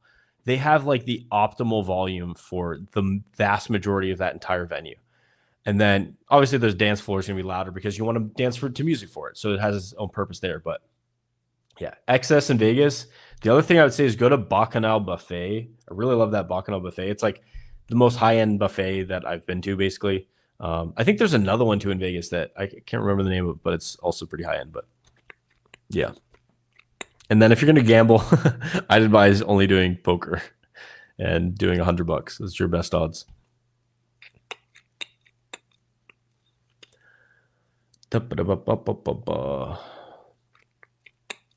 Yeah, and this is kind of my point with what cities that you choose to live in. It's like there are cities that have more attractive women than Miami with less than half of the competition that Miami has. So I don't see the advantage. Actually, you know what? I'm gonna lie again, dude. Miami is fucking awesome. Everyone should move to Miami and live in Miami and game in Miami, and yeah, it's just an amazing place, dude. The vibe in Miami is amazing. It's not dystopian at all. Yeah, it's not divorced from God. It's very beautiful, Miami. And the girls there are very down to earth and very intelligent. Miami has very intelligent women, and yeah, Can you succeed in San Francisco? Yeah, I can literally. Let me see if I can pull this up right now. San Francisco. Fuck, did I have to go into my external hard drive? But yeah, like, dude, I've banged 3 girls in San Francisco in a week. Like the last girl I banged in San Francisco too on that trip was an insanely hot blonde chick who was a full stack developer. I met her at a park. I was on immersion, so I couldn't, continue. I had a coach, and as soon as immersion ended, I was messaging her like to meet up. We met up, and I literally had to time it perfectly. So I got like I was on the way to the date venue after I left immersion, so that she could be there at the optimal time, so that we could then walk from that bubble tea place to my house, to my apartment where I was staying. And then I basically, fucked her. And then I literally had to pack and go to the airport. And I literally made it in like the nick of time. So, yeah. I would say if San Francisco didn't get like captured by woke ideology and they were more like, I don't know, commonsensical, and they didn't destroy their city by being too tolerant with homeless people and drug use and shitting in public. And also if there were fewer tech demons who destroyed it, then it would honestly be like my favorite city in the US. Like, I think San Francisco has the best food in the US. And the reason why is you can grow more food in California than you can in like other parts of the US. Like the amount of different types of food that you can grow there is best in California, and like that valley that's like between LA and San Francisco. And then you also have very good technique there. Like some of the best restaurants in the US are in San Francisco. And the culture there around food is very like, it's very natural, it's very wholesome, it's very, people care about quality. So yeah, I do like that about San Francisco. And then on top of that, it's naturally cool all year round. You basically don't need air conditioning.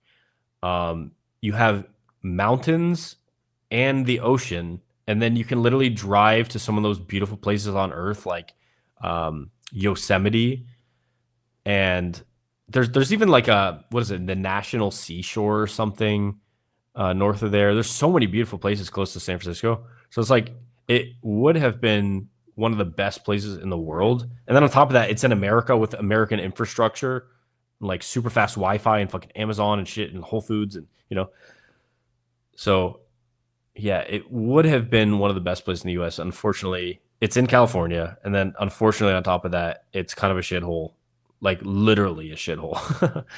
But yeah, it's very sad what happened to that city.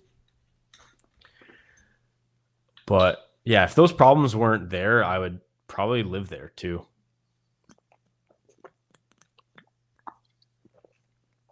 Like if I lived in San Francisco, I probably wouldn't even need to market. I would just be word of mouth with the people there that were like in the tech industry and get endless clients. But unfortunately, it is the way it is. Yeah. Thing is, I actually like LA. Like the girls in LA have a good vibe. They're more open. They're kind of fun. They're cool. There's a lot. There are transplants, but there's a lot of women transplants in LA too. And it's gigantic. It's like a first-class world city, and it's so large that problems in some areas don't trickle over. Like one of my buddies lives in Encino, California, and like the mountains, kind of like he actually lives close to Carrillo was here and Logan Paul's old house. And it's like, dude, up there, he literally has like 3 acres or something, and he has a terraced farm on his property in LA. And it's like a 15-minute drive to like Santa Monica and 15-minute drive to like other places. So like you can actually live in LA pretty cool, but you do have to be very selective. Like obviously you don't want to live in most places in LA. It's kind of a shithole as well, kind of dystopian. But they're like, you go to Santa Monica, there's like really good vibes. If you go to, some places in LA, it's just like very creative, fun, interesting people who are like very open-minded and open to meet people. And yeah, it's very fun. I really liked my time in LA. I spent a year there, and Yeah. Yeah, there you go. Yeah, like not enforcing crime has unintended consequences. Oh my god. I thought about it in the past, like maybe a few years. Like, how long into game? Maybe 6 months into game. I had that thought, and I'd be like, "Huh, that'd be kind of cool." And I remember when I first went to Europe on my free solo trip, my backpacking trip, when I dropped out of college. I uh, I when I got a camera at the store, the guy said, "Hey, what are you going to use this camera for?" And I said, "I'm a dating coach. I'm going to film stuff." And I was not a dating coach. I literally just said that. It was like something I thought about, but I kind of naturally fell into it. I sucked with girls, then I became good with girls, and I got a mentor, and that mentor like helped me get even better. So I went from like good to great, and then I started assisting there, and then people asked me to coach them, and then it just kind of snowballed into it. So I think my buddy in LA, he's the highest paid male porn star in the world, Mr. Lucky POV. He told me that he said this before, and I really liked it, and it's something I've put in some of my content, which is life is a mixture of letting things happen and making them happen.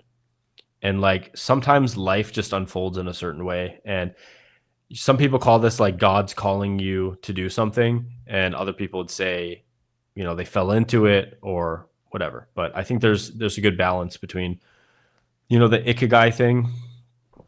I got to get better at streaming. I got to start pulling stuff up. Let me pull up a chart. I'm jealous of these streamers. They're just like, yeah, let me, blah, blah, blah, and then just 5 seconds later they have it on screen. Let me pull this image up. So present. Oh, I think it has to be in the same browser, right? Is that correct? Share screen. Oh, no, it doesn't. What the fuck? Ikigai. All right. Open image.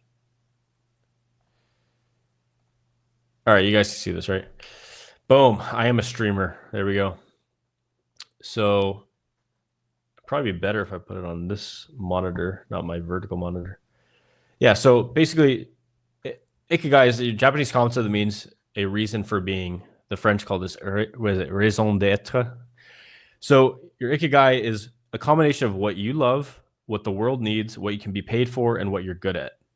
Right? So if you can combine all those together, it creates this for yourself. So yeah, it's very useful. I don't know, heuristic. Okay. Been gaming regularly. My A is reduced, but I don't feel manly enough inside. I see guys like Rob having such a masculine presence, which I cannot seem to feel. What part of inner game does that belong to? So there's a lot that I could talk about here. So first of all, your masculine frame, there's a few categories for there. Number one would be clear boundaries. So having clear boundaries. Second one is just kind of like this, when you see it, right? A high testosterone vibe, like this alpha vibe. It's a combination of the voice. It's a combination of, how they express themselves, how loud they speak, some down talk. But then there's also leadership. And then there's also that emotional stability that comes from being unaffected by your surroundings. And then one essential part of it, so you asked about the inner game part of it, is that you're not looking for external approval from anyone. You're not looking to be validated. You're not looking for someone to say you're good enough. And Rahul, you should have joined the goal setting call, bro. I went into this in depth with like tons of exercises. But uncovering what that is for you. And it could also be for just, it could happen because you don't have a natural male role model to look up to that is very masculine. Oh, you did join the first one. Okay. But yeah, it could come from a lot of things. It could come from, nice guy tendencies. They can come from things that happen in your childhood and adolescence. They could come from a smothering relationship with your with your mother.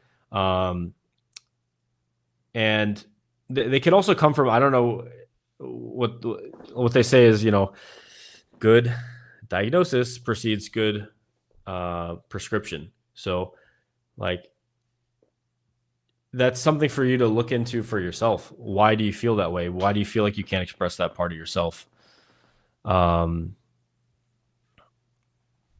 I think ultimately you should uncover the reasons, or the reasons why you feel that way, which could be you're not giving yourself permission to be that role. Maybe you don't feel, man, it could be 1,000 different things.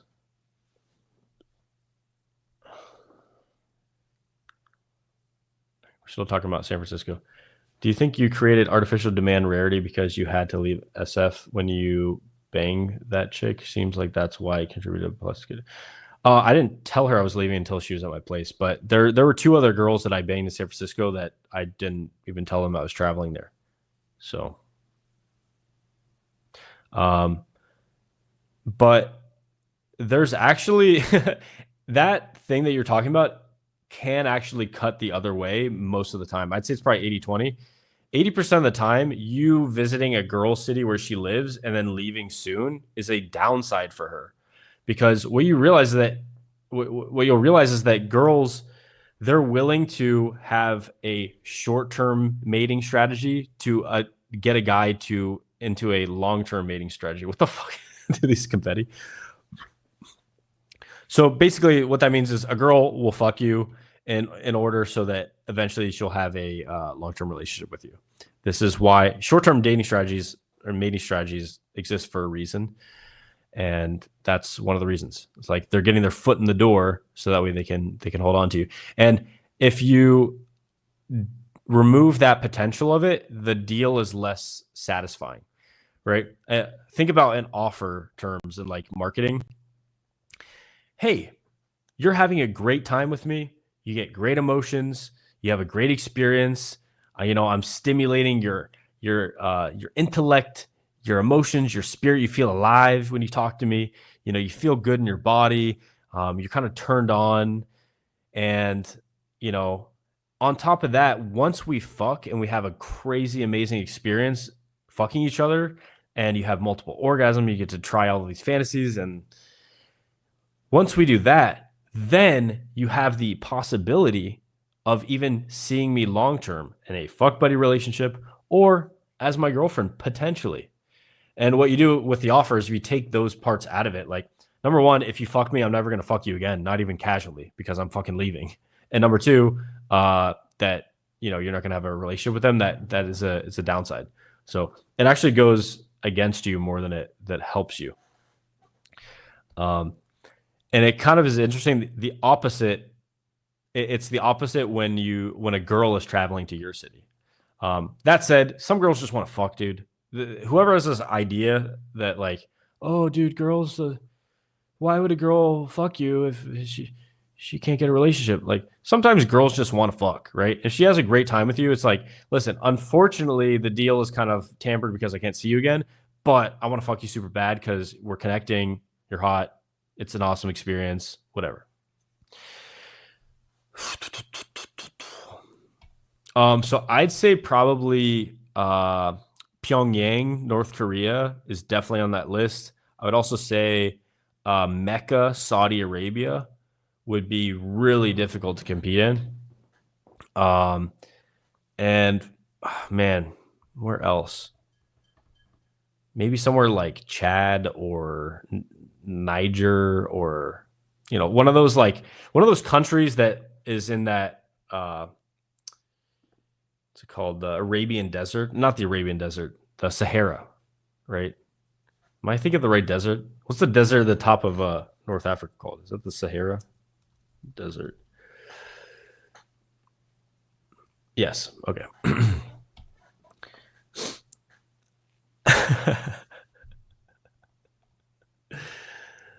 Yeah, Mali. I don't know. One of those would be pretty difficult. Funny enough, apparently the game in Kenya is fucking awesome, from what I heard.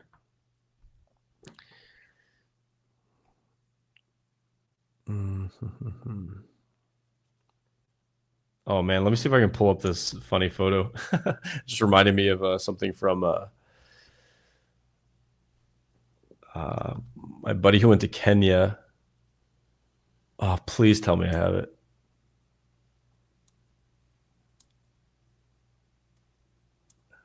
Oh yeah, I got it. Oh man. Okay, let me share this. This is gonna crack you guys up. Share screen. Oh fuck, what is this called? Photos. There we go. He goes, 99% of the girls in Kenya are way smarter than Pisces, which is the girls from Medellin, Colombia. But every once in a while, I feel like I'm in Medellin again. Hey, how you doing? I'm good. Going to a giraffe center today. What's there? Giraffes. Dude, I fucking died. But yeah, my friend said that he really liked his time in Kenya. Like, girls are really cool. They are pretty hot. They're darker than most black chicks in the US, though. Top 5 countries in Europe for gaming. Shit, Fran, you know what? Since you a homie, just DM me, bro. I'll give it to you. But I'm not gonna give away my spots on stream.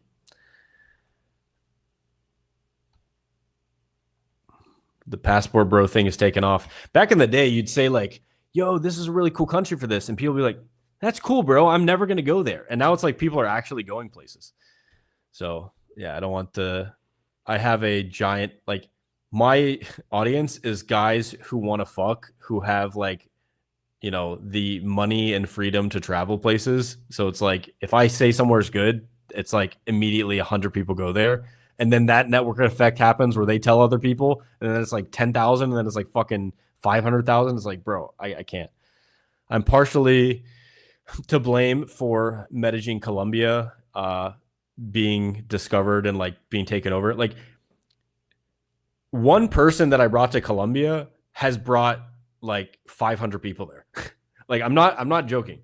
One of my students, he took an immersion with me in New York, and then he took another immersion with me in Colombia, and then we did a trip together to Chile. And he was like talking about how he's done with, you know, Washington D.C. He wants to move somewhere. He wants to learn Spanish. He wants to have a new adventure. And he also met a girl that he really connected with on my on the immersion program. I think he's still dating her to this day. Like, yeah, my friend, he met a girl on immersion with me, and he's dating her. What is this? 7 years later. From one approach that he hesitated on. He was hesitating. I'm like, bro, do it. She's fucking hot. Go do it. He went over, did the approach, and like the second half of my immersion program with him was him just fucking this girl like relentlessly. And they had like crazy sex, and then they kept in touch, and he basically took over my apartment eventually. And then he did his own programs there and brought so many people down, and, you know, made videos about it. And then that blew up. And it's like, yeah. Well, Colombia was always the scopolamine center. If you, I think the most viewed video ever from Vice on YouTube is the scopolamine one. And that was back 12 years ago or something. But yeah, it did definitely get worse with the crisis in Venezuela. I think there's like 1.5 million Venezuelans that went into Colombia that are, you know, these people are like broke out of their minds, and, you know, they're going to cities for many, I assume, are great people. Many of them are great people, but some of them are definitely scopolamine people. But yeah. But to be honest, most people aren't missing that much. It's like, if all you care about is going somewhere and banging the girls, it gets old very quick. Like, there's other things that are great about Colombia too. Like, don't get me wrong. They're the tropical fruit in Colombia makes any tropical fruit you've had in your life feel like a scam. Like once you go there, you're like, holy fuck! Like everything is just infinitely better. The pineapple's infinitely better. The papaya is infinitely better. The guanabana is infinitely better. It's like, dude, everything just tastes so fucking amazing. Bananas. And even the meat by law in Colombia has to be grass fed, and then also the chickens, they let the chickens just roam around, and the chickens, the eggs that you get are so rich and orange and like so nutrient dense. The shell's like super thick. It's like it's basically impossible to get really high quality eggs in America. It's like basically impossible. And I buy the most expensive eggs at Whole Foods. You basically have to like know a farmer essentially, or have your own chickens, which I will have someday. Such a life hack, dude. Like chickens, they fuck each other.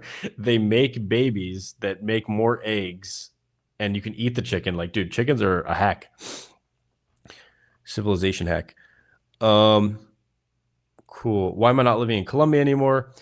A few reasons. The main reason is I wanted to grow in my career, and in Colombia, I had such an awesome life, basically doing almost nothing.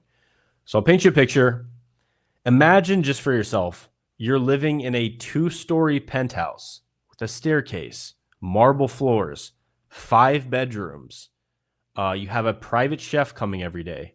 You have guitar lessons straight to the house. You have Spanish lessons straight to the house. You have yoga class straight to the house. You have chess class straight to the house.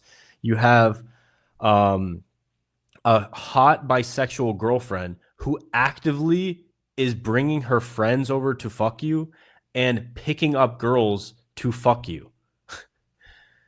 And the cost for all of that is that you need to work 4 hours a month. That was my life. And while it sounds fucking amazing, and I definitely put in a lot of work to get there, and I hit my first $100,000 year in Colombia, and it was important to me for a lot of reasons. I learned Spanish. My whole life was about adventure back then, and it was a very adventurous thing to live in that place. But it literally made me so lazy that I kind of fucked myself. And it's kind of like the death of the soul. You know what they say? The idle mind is the devil's playground. Like, if you look at my dog, Athena. There we go. There's Athena.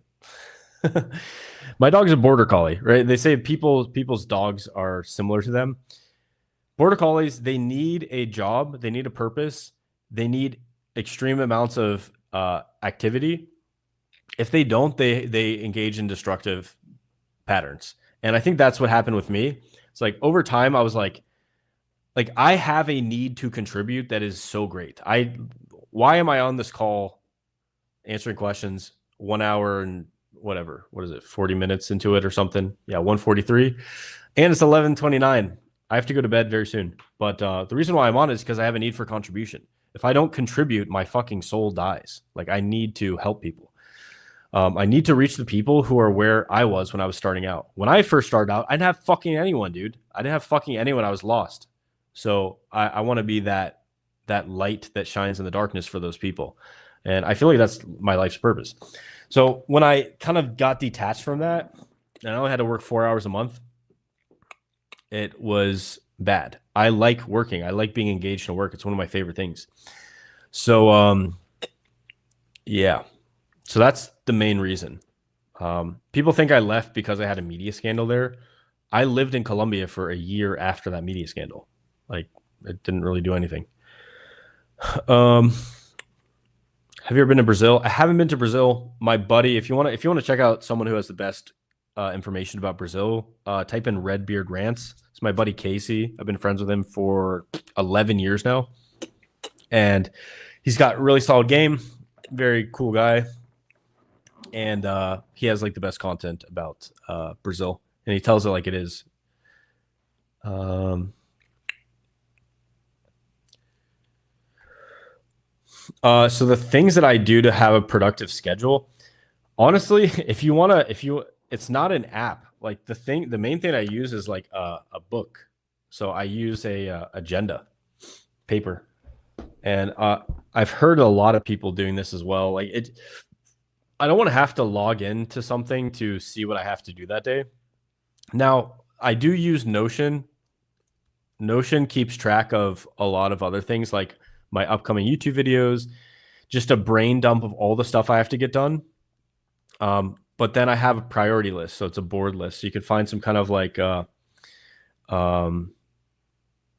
task list or something you can find for that. But Notion is how I keep track of certain things that I'm working on. And then I use my calendar. And yeah. So I kind of use a combination of them. But to be honest, I do find myself liking the paper version so much more because it allows me to focus and I can constantly see it. Yeah. In the times of my life where I've done the most productive work, it's been like I've written stuff down where I can see it in my agenda, and that's what I'm focused on. And yeah. And optimizing my time. Honestly, I'll give you a really one thing you could do. I know you're going to take action, Chef, because you pay for shit and you actually take things seriously. So do audit your time. So for like 1 week, just write down each day everything that you're doing, and give a time amount for it. And what you'll find is that we use time like we have infinite time. Like you should be asking yourself, like, how is this action moving me forward? And things that cause you to waste time, you should find a way to either automate it, systematize it, batch it. I'm gonna write those out. Automate, systematize, batch, or eliminate. What? Why is that? YouTube rejected your comment. This usually means that they think it's spam. I can't even comment under my own video. The fuck? Okay. I think I'm messaging too much. But yeah. So first, you should just think about what you can eliminate. What am I doing right now that I don't need to be doing? Like, what am I doing in my life that I do not need to be doing? The one of the issues he talks about in deep work is that a distracted brain can't differentiate between what is important at all. Like, it just sees everything as kind of important because it's distracted. It's like, oh, this thing, and then this thing, and then that thing. It's like most productivity is just finding one thing that you need to do. What is the most important thing that you need to do right now? And then just doing that, and then go to the next most important thing, and then just keep doing that. Like, it's a lot easier said than done, but that literally is it. Like, what is going to be the highest ROI, return on investment thing that you can do right now?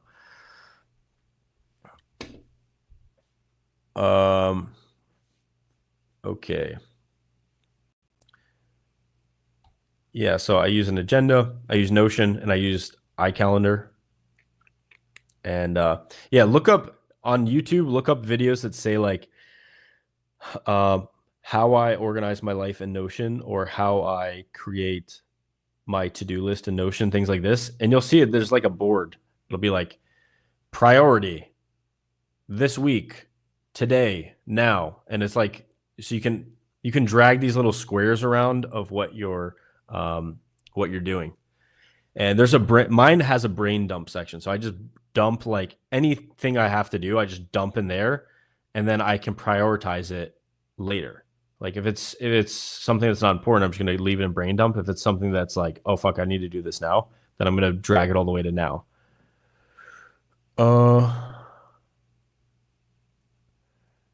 So I'm going to post the year planning thing in Game Transformation. I've thought about it. I think I really do like working with people to make it. I'm trying to think of what I should do for next year. Like, should I make it a YouTube video or a live stream? The problem is when people have issues, they can't just like take themselves off of mute and have a dialogue with me. because, and I can't put that on YouTube because, you know, what if I get someone on the Zoom and they just whip out their dick and then there's my channel gone. So trying to think what I should do. And I do know that people pay attention when they pay money. I make the fucking thing cheap. I make it like $20 to $40, so literally everyone can afford it. Obviously, most people don't believe their life is worth investing in, and they don't believe their life is worth $20. So they are not going to take it. But those that do, they pay attention, right? Because they've put that little bit of skin in the game into, they're going to pay attention. On YouTube, I don't have a paywall for it where they can do it. So I'm trying to think about how to do it. And I could just put it on YouTube for free, but who the fuck is going to sit there for I think my first call went 7 hours. You know, I do an annual goal setting call, and it's a 7-hour call where I jump on a Zoom call with people and I lead them through processes to uncover their values and their beliefs, and how their emotions have been kind of hijacked. And then I have them reflect on their life and their past year. I do some visualizations. I have them set their goals. I have them create a shit ton of goals, and then I have them pick the most important goals. And then I basically create a system for that. But yeah. I'm thinking about just putting it on YouTube next year. You know what? I could just do both. Here's the call. I'm putting it on YouTube. Everyone can have it for free. If you want me personally to guide you through this and have a dialogue with me and chat about it and ask questions and have me hold you accountable to do everything, then here's the call. I'll make it like fucking, again, $10, $20, something like that. Nice. Is it better to hold on to a prop like coffee cup or a book while day gaming? Does it create more spontaneity? I will say this. You need to cultivate core confidence, which is that you can approach no matter what. You can make it happen no matter your mood, no matter what you're dressed like, no matter if you've showered today, no matter if it's the right time of day, no matter if it's like, when you start realizing that you can make it happen in any situation, you develop what's called core confidence. Like, you can make it happen no matter what. So I would say you don't want to rely on that, but if you want to attract a girl who's smarter, the book can be a good strategy. I was gaming at this place called the Bungalow in Santa Monica, and there was a guy there who brought a book in, and I was like, why did you bring a book to the bar? And he goes, oh, it's just part of like, I just like to attract like bookish girls that like to read and that are smart and interesting. And I'm like, oh, okay. And like, his strategy that night was, I'm just going to read this book. So he literally sat down and read the book. Now, how many reps is he getting? Almost none. But I did see him later that night with a girl hitting on him. Not hitting on him, but he was in a conversation with a girl. And so it kind of was like a filter for like, he's not going to talk to many people, but it's polarizing. He's going to attract the girls that are into that. And yeah. Cool. All right. I'm going to do like 5 more minutes and I'm going to hop off because I do have to go to sleep.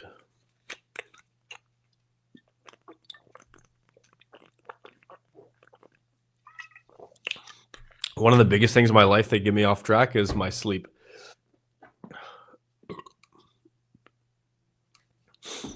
Turn off my late panel. All right. Any last minute questions before I hop off?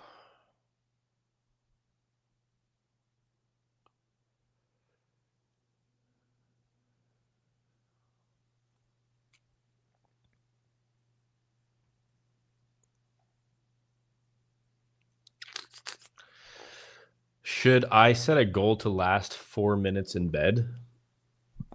Do you think it's realistic to achieve? I think it's kind of difficult to come that fast personally, but I think you should, if it's hard for you to last very long, then I would just look at that from every angle. Premature ejaculation is your thing. Yeah. One of the things that I did to practice not lasting that long is whenever I jerk off, I'd basically edge. So I understand intimately the feeling when I'm about to come, and I can sense it now. I can sense it like 1 minute out. So if I'm banging, I can say like, okay, I'm getting closer, I'm getting closer, I'm getting closer, I'm getting closer. And then basically like there is a point where it's like, all right, if I don't stop this, I'm going to bust in like 5-10 seconds. So, yeah, you realize most people that are having sex for 30 minutes, an hour, hour and a half, those people are not like banging the whole time. They're just very intimately aware of what it feels like when they're about to come.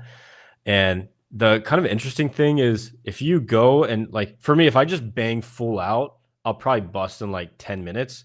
But if I pause for a bit, I will it'll like kind of my dick will be desensitizing slowly up to that 10 minutes. And if I take a break, then it kind of resets that stimulus. So I'm not getting closer.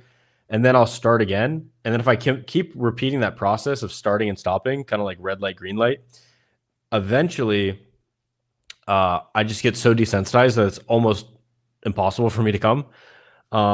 So that's kind of what I'd suggest is like when you jerk off, feel when you're about to come and then stop and then keep going. Obviously try not to use porn, use your imagination and think about girls that you're talking to. He says, how long are you supposed to last in bed? So most girls are not going to enjoy anything. I mean, sex is enjoyable no matter what, but ideally you're going to have sex for like 10-15 minutes at least. Yeah, I need to talk more about sex too, because I think sex is a very people think about like retention, which I don't even like that word, but if you want to keep a girl in your life, like sex is an important part of building the bond together and like having fun together and feeling like aroused by each other and connected. And if the sex is bad, and keep in mind, 90% of guys are bad in bed. Like if you ask any girl, what percentage of guys do you think are good in bed from your experience? I'd say probably like 10%. So make it a part of your like. Most people focus on things that don't matter, and they don't focus on the things that actually matter. Like a great example is people that pay attention to politics, and that's like their whole world because it gives them some kind of certainty of feeling right because they're on the right side. Derp. It's like they spend hours a day thinking about politics and talking about politics and politics memes and politics Twitter and blah blah blah. What did you see what he did and then they did? And it's like, stop being such a faggot, okay? Focus on fucking. Focus on having sex with girls. Focus on being healthy and eating really high quality food. Focus on your mindset and your consciousness. Focus on making a shit ton of money.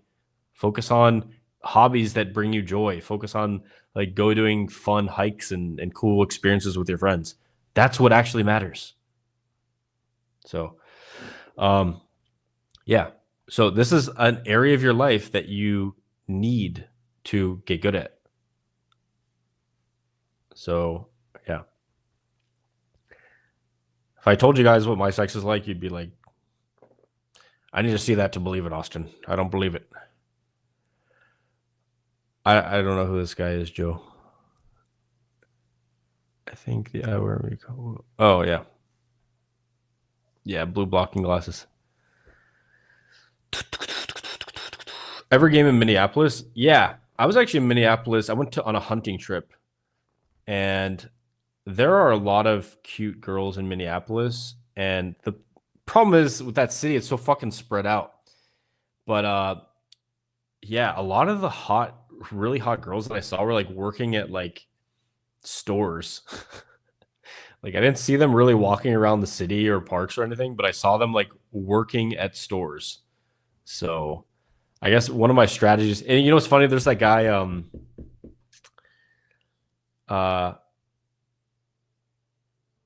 what is his name? Like, oh my fucking god, Brandon or something. Let me find it.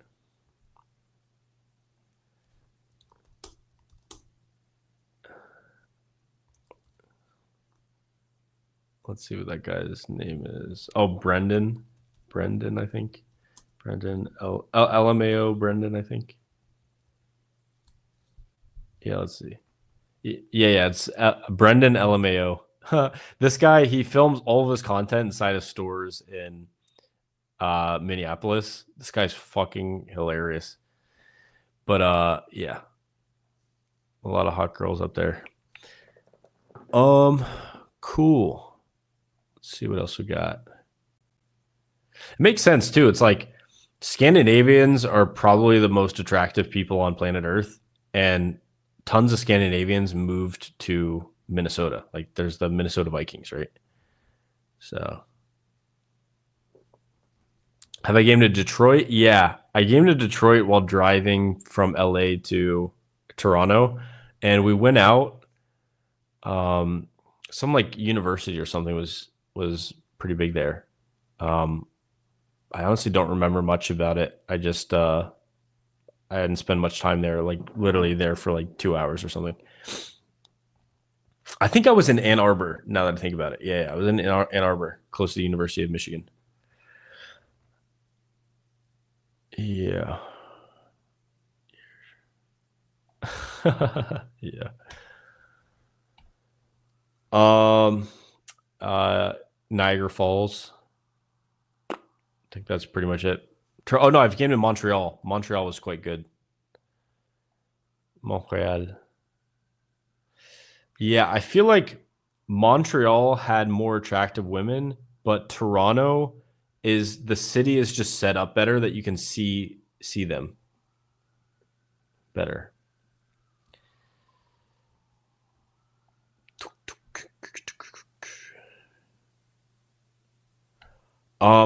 Dude, I fucking the vibe of New York City is like demonic to me. That's the only way I could describe it. It's like extremely high cortisol, uh, like a extremely loud, annoying noises, shitty smells, like rats. It's just like very dystopian and demonic. I don't know how to describe it other than that.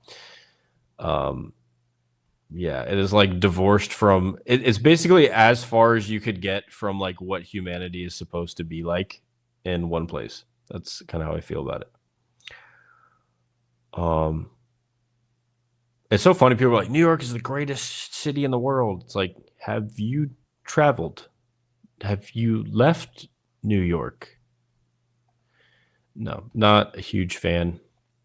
Um, and it's so crazy too. Like I've done immersion programs there, and I've done them in mostly in the summer. One time I went in the fall there, and holy fuck, I was like, where are the girls?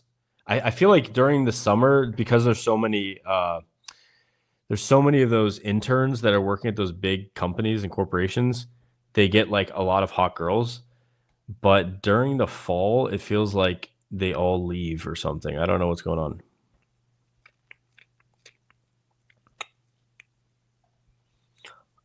It'd be like 26.4%.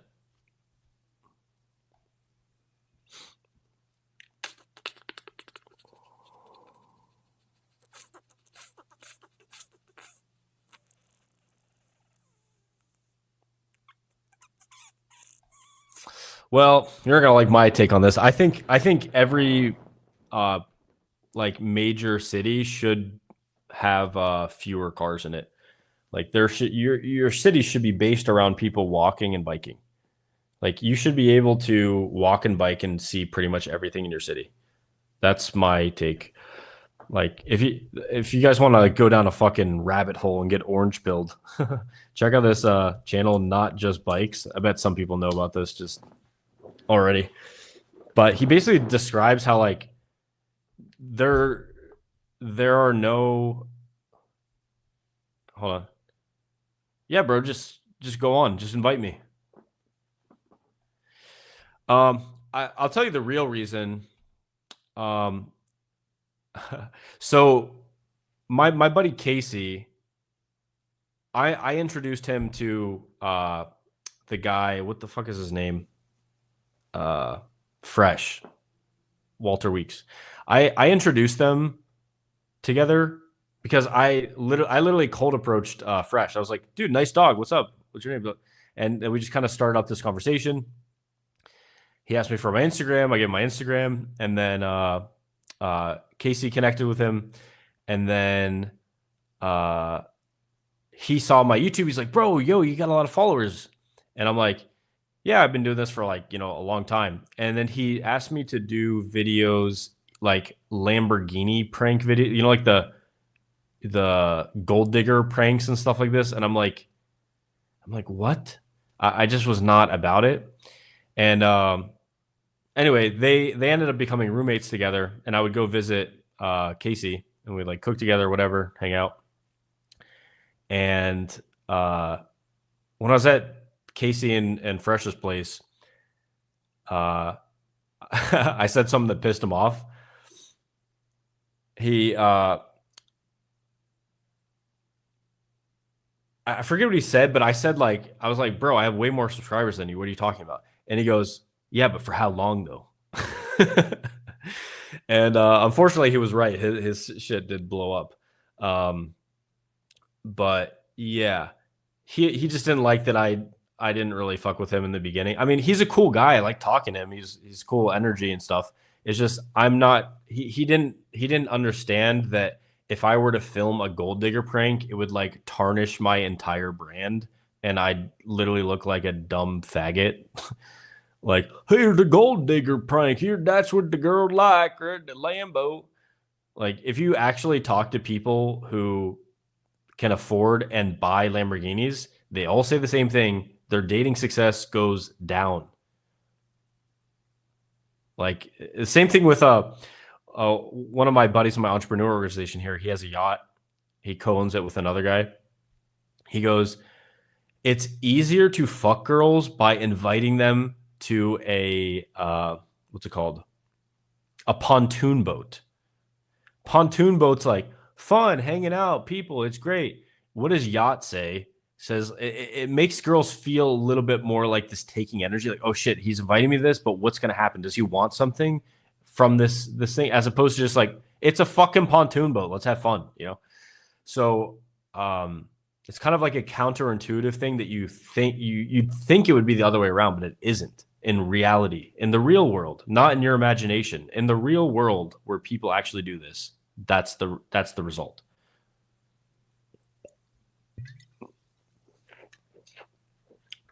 Yeah.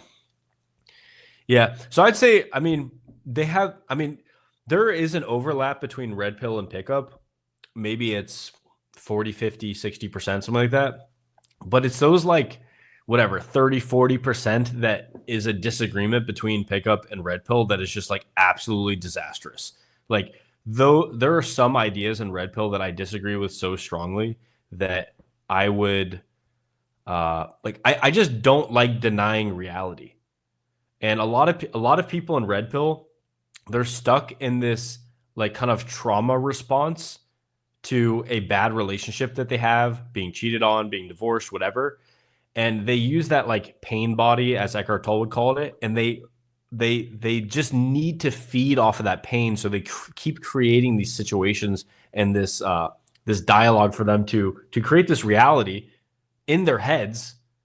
They're creating this like false reality to live in where everything fits that paradigm, which it doesn't agree with reality outside of that. It's just like a groupthink kind of like. Red pill is literally like male feminism. It's like as dumb and retarded as male feminism, as feminism is. So, yeah, I disagree with a lot of it. Yeah, pain attracts pain. Well, you asked 5 things I disagree with. I could give you one. One that I disagree with just is the tone of it, which is you can sense the pain and the hatred of women through how they're talking about it. And also keep in mind the things that you explain to yourself and you say out loud are coloring your beliefs and coloring the way that you view women, and also color and women can subconsciously pick up on this. It's not like, if you have an inherent hatred toward their entire gender, they can pick that up. So, yeah. There's also like one part of the book. I was reading The Rational Male, which is kind of funny because a lot of parts of it are irrational. But I was reading the book The Rational Male, and at one part of it, he's like, I was listening to the audiobook, and it was like, Chapter 17. Why women will never love a man ever, or something like that. And I just like broke out in laughter. I was like, what the fuck is this? This is like a joke. Anyway, it's kind of annoying. It almost feels like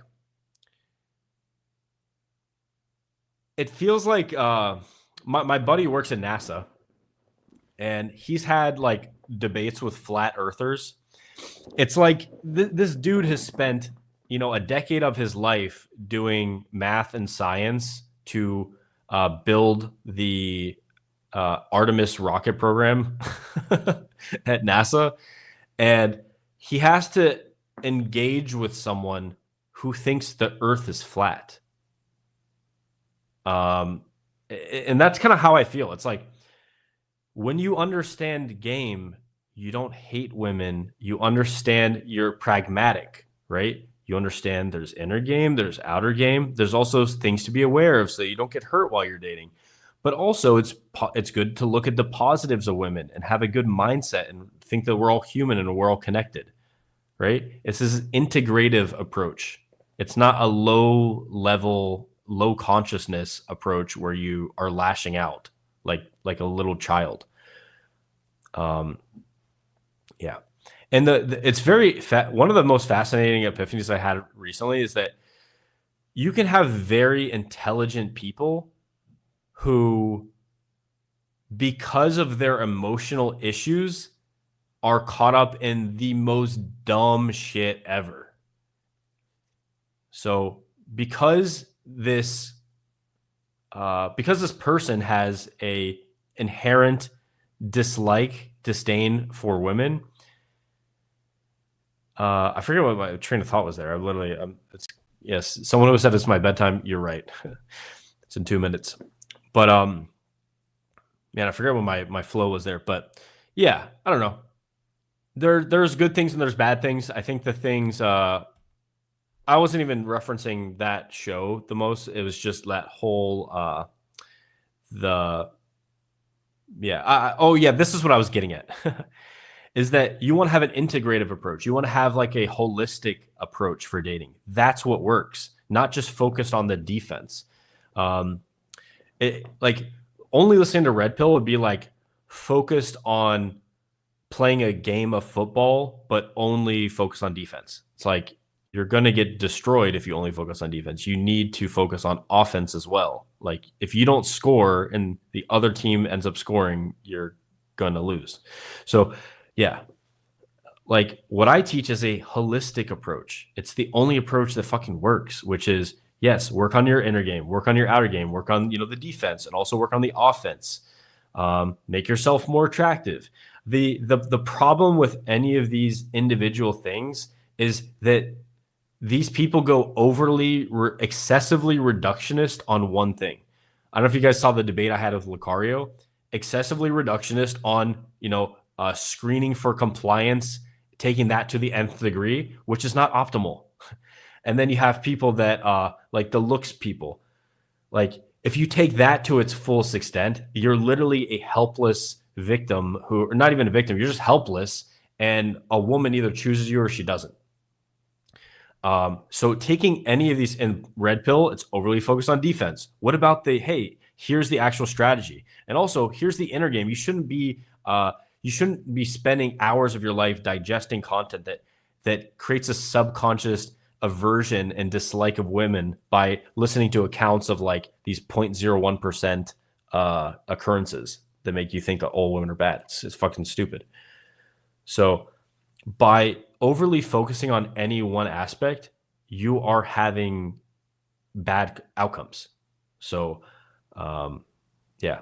And so someone said someone's critiquing some of the wives and girlfriends of these people, and it's like, yeah, if the person in your status hierarchy, so if you're like in the red pill space and you're like, fuck, like this guy's the most, he's the guy who's the top dog in the space. If that person doesn't have the results that he's trying to teach you to get, then why the fuck would you follow him? So, yeah. Okay. Peter, thank you for the 6 months. Starstream, thank you for the $10. Cool. If that's true, what about taking pickups to the nth degree? Exactly. Same point. Thinking that game is all that matters is also fucking stupid. Like, not in the old school game, but like the middle school of game, the mid school, the middle child of game, they literally would say things like that. Like they'd be like, your looks matter 0%, 0% determining factor. And then what happened was there'd be like, a lot of fat people or just like whatever people would go into game. And when they got negative feedback, they'd just be like, oh shit, that's just because of my game. Like, no, you can work on other areas.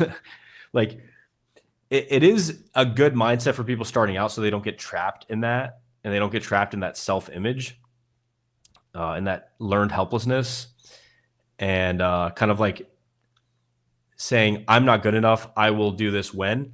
But a smarter strategy is like, I'm good enough as I am.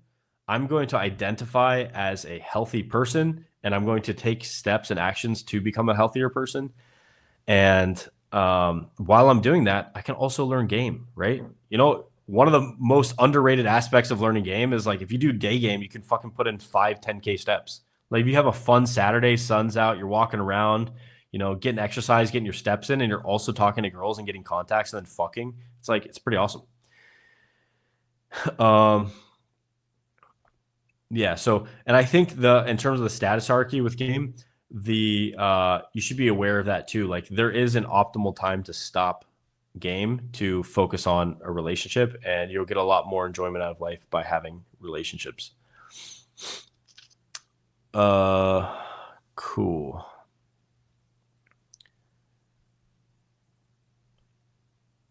This Italian lady.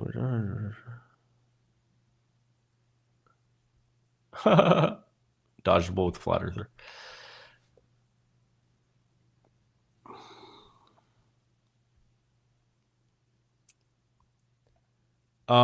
Yeah, I would say that inner game and outer game are basically 50-50. And there's a reason for that. Like if you want to go more nuanced, your inner game is what controls how much action you take as well.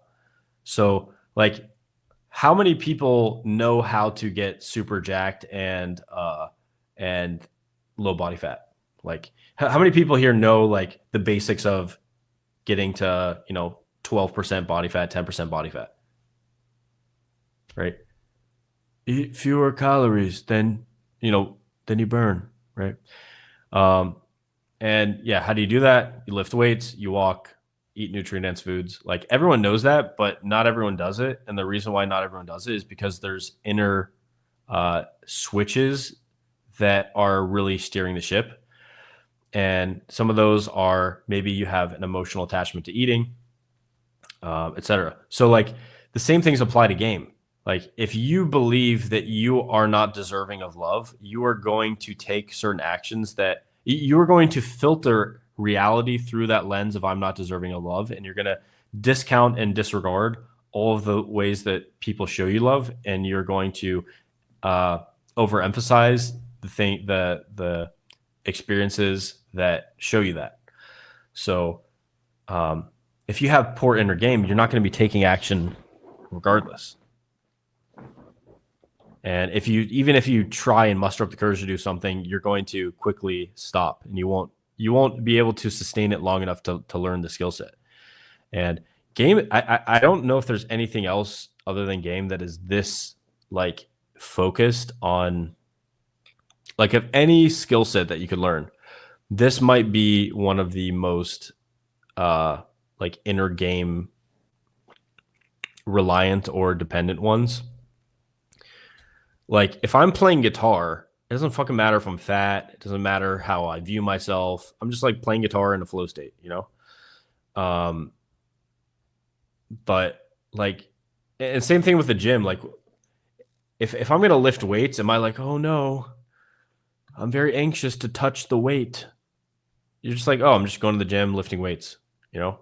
But with game, it's like there's a fear element. There's a self reflective aspect of it that, you know, you're viewing some negative parts of yourself could come out. And a lot of that stuff happens when you approach.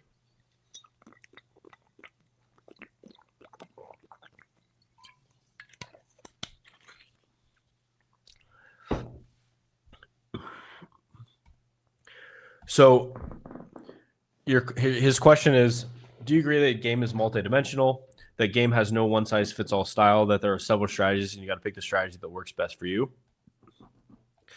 So the way you use words is important. I would say that the principles of game apply to every strategy. So, you know, don't be needy, lead, speak with certainty and authority. Like all these things are going to apply no matter what type of game that you do. Now, the strategy that you use can change and the vehicle of that game can change, but game is game. Like game, the reason why it works, no matter where you are in the world, no matter what language you speak, no matter what you look like, etc., the reason why it works is because it's just built on how the human brain like interprets things. Like it's built on how the female human brain interprets men's behavior. Like that's why it works. And whether you're implementing that through text, whether you're implementing that through in-person interactions, whether you're doing that at parties, etc., you just adapt those principles to the context that you're in. So the vehicle can change, the principles don't change. Like there's no reality where it's like, wow, this guy's super needy and desperate. I want to fuck him, you know? Like game is going to be the same no matter what, but your strategy may change. Cool. Like the techniques will always come and go too. Like I fucked a girl off of Omegle, which doesn't even exist anymore. Like I think the third girl I banged ever was from Omegle. It's just a girl I met on Omegle. We chatted. I got her contact. We had video chats, and then like I was on like a family trip, and it was in her city, close to her city. It's like 1 hour away, and we banged. So okay.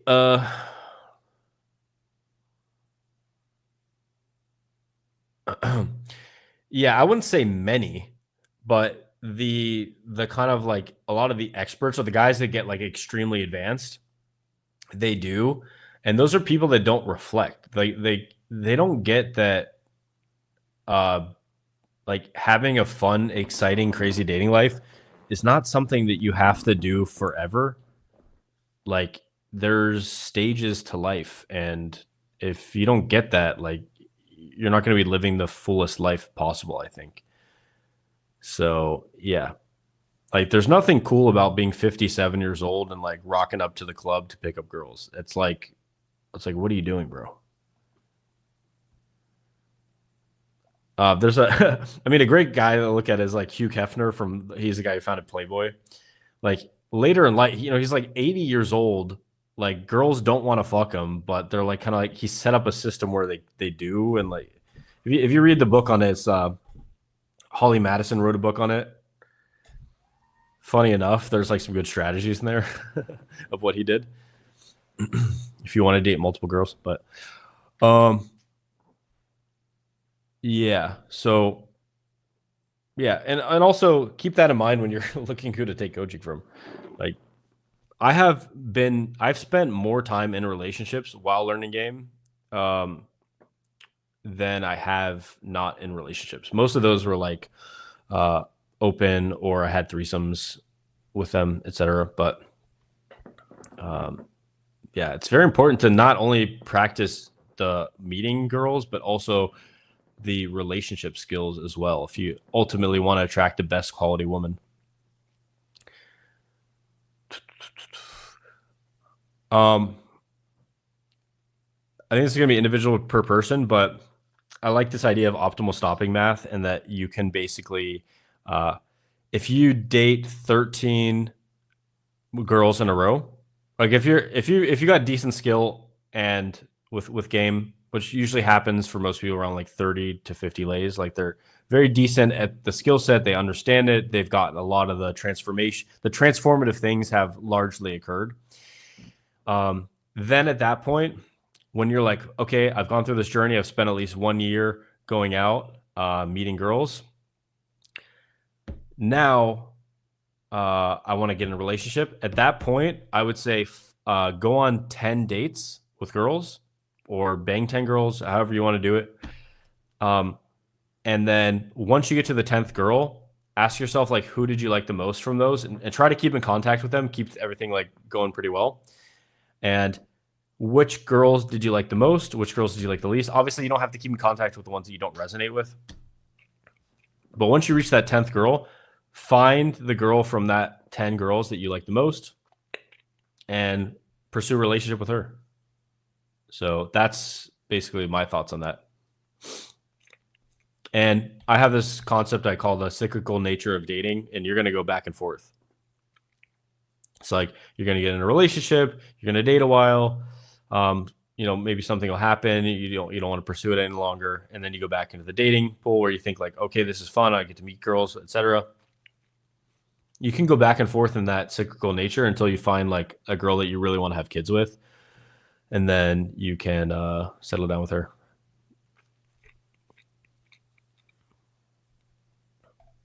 Brendan LMAO.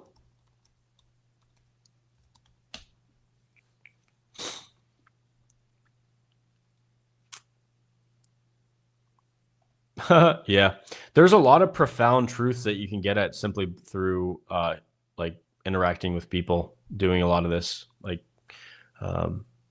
yeah. And you don't, it's kind of like you ever, I was thinking about this today, think about those, you ever see like those guys that win like Mr. Olympia, and they're like the most jacked human beings on planet Earth, basically? Like, you cannot get to that level without understanding like the intricacies of the human body. You need to understand training, nutrition, like biochemistry, gut microbiome, kinesthesiology, like, kinetics, how the body works, all that kind of stuff. Like, you need to understand a lot of those things to get to that level. There's no Mr. Olympia that's like, yeah, I don't really get how to work out. I just I had a good trainer, No, they are literally like legitimately like the top experts in the world, many of them at that, and they don't just only use science too. It's like they use science, but they also use intuition. They use like certain things that are coming up. And like, I found this kind of interesting. There's this trainer, they had it on that guy. What's the show? Mark Bell Power Project. He talked about how like he trains a lot of Olympic athletes, and he trains a lot of like Mr. Olympia contestants and stuff like that. And he said if he limited himself to the science, then he would have lost a lot of those his Olympic contestants. He would have, those Olympians would not have gotten those medals or whatever. So like one of the things he talked about is like, he's like taking more creatine, like 10 grams of creatine as opposed to 5 grams of creatine. Like he said that he takes like 15 or something. Like he said he's noticed some of that. Anyway, but yeah. So like you don't get it. I don't think you become insanely good with women unless you understand women really well, people really well, yourself really well. And however you got to those conclusions, they're going to be different things. Like for me, it's been a combination of mentorship, having really good peers at this, trying things myself, getting my own intuition into it, reading books on it, understanding the science, the evolutionary psychology, understanding biology, understanding like how human beings like we evolved. So like those are books like On Human Nature by E.O. Wilson, Evolutionary Psychology by David Buss. If you guys want to read a really, really good one, it's Evolution of Desire by David Buss. It's written more like readable for the average person. And then, yeah.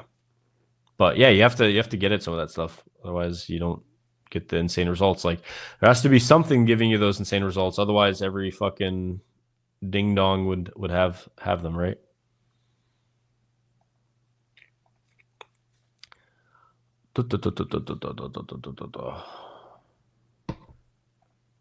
So you can buy bottled plastic Dasani water. Thanks, Peter. But as you probably know, got to drink out of glass. High tea.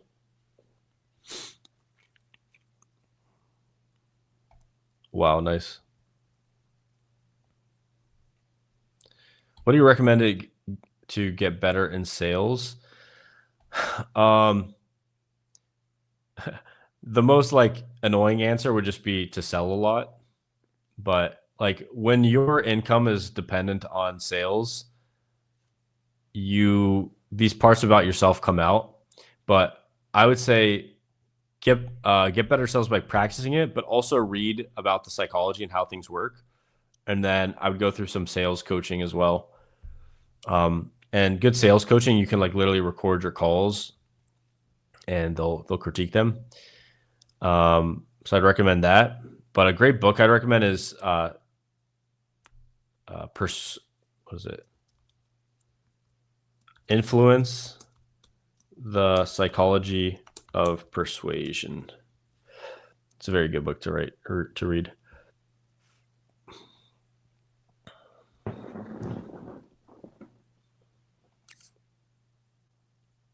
Is there an age limit to go to this?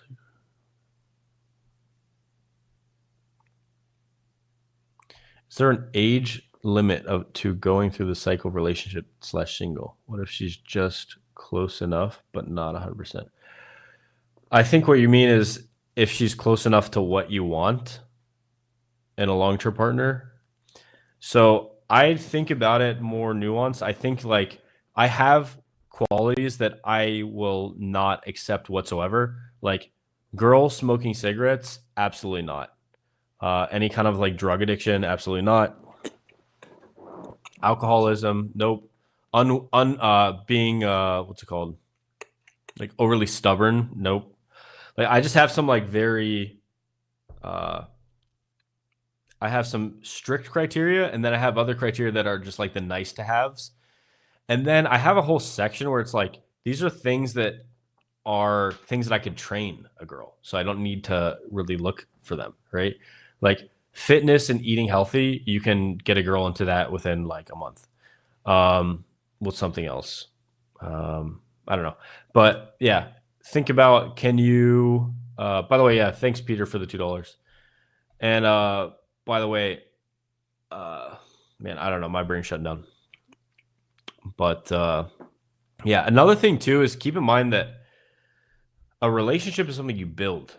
Like the best partner for you, the best girlfriend for you, the best wife for you is going to be someone that you have. It's in a way of you relating to each other. I think that people get fucked up with this. It's like you're not just going out and like being like, oh, this is what I've been looking for. This is great. Like no one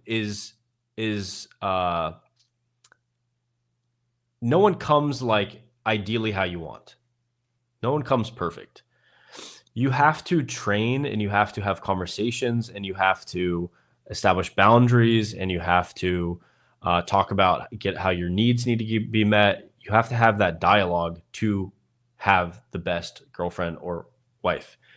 And a great place to read about that is gametransformation.com. But yeah, it's not something that you just find. It's something that you create as well. I do think there's a caveat. much of the success of a relationship, call it 80%, is just in the selection of who are you selecting. 80, 90%, who are you selecting? If you found that person that's a great option, then it's just like the things I talked about: conversations, boundaries, wants, needs, desires, and then treating her well so she treats you well.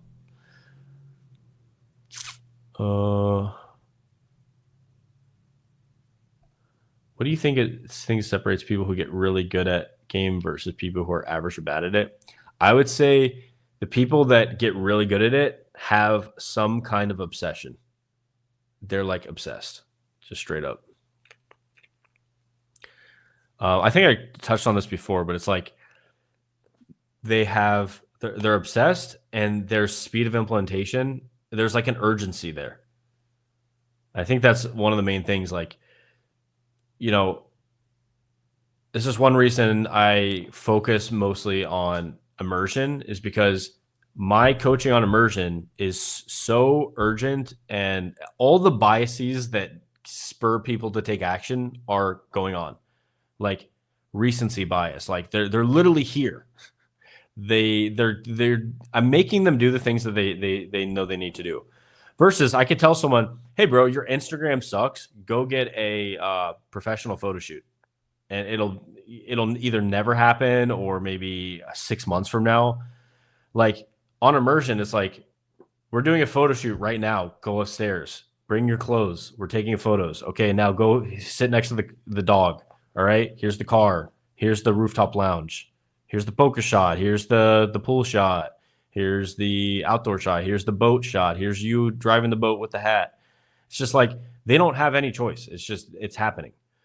So you want to essentially kind of recreate that for yourself if you're a brokey and think, how can I get that kind of environment? How can I create that urgency? How can I create that speed of implementation, right? The faster you implement the things you've learned, the faster you're going to get results.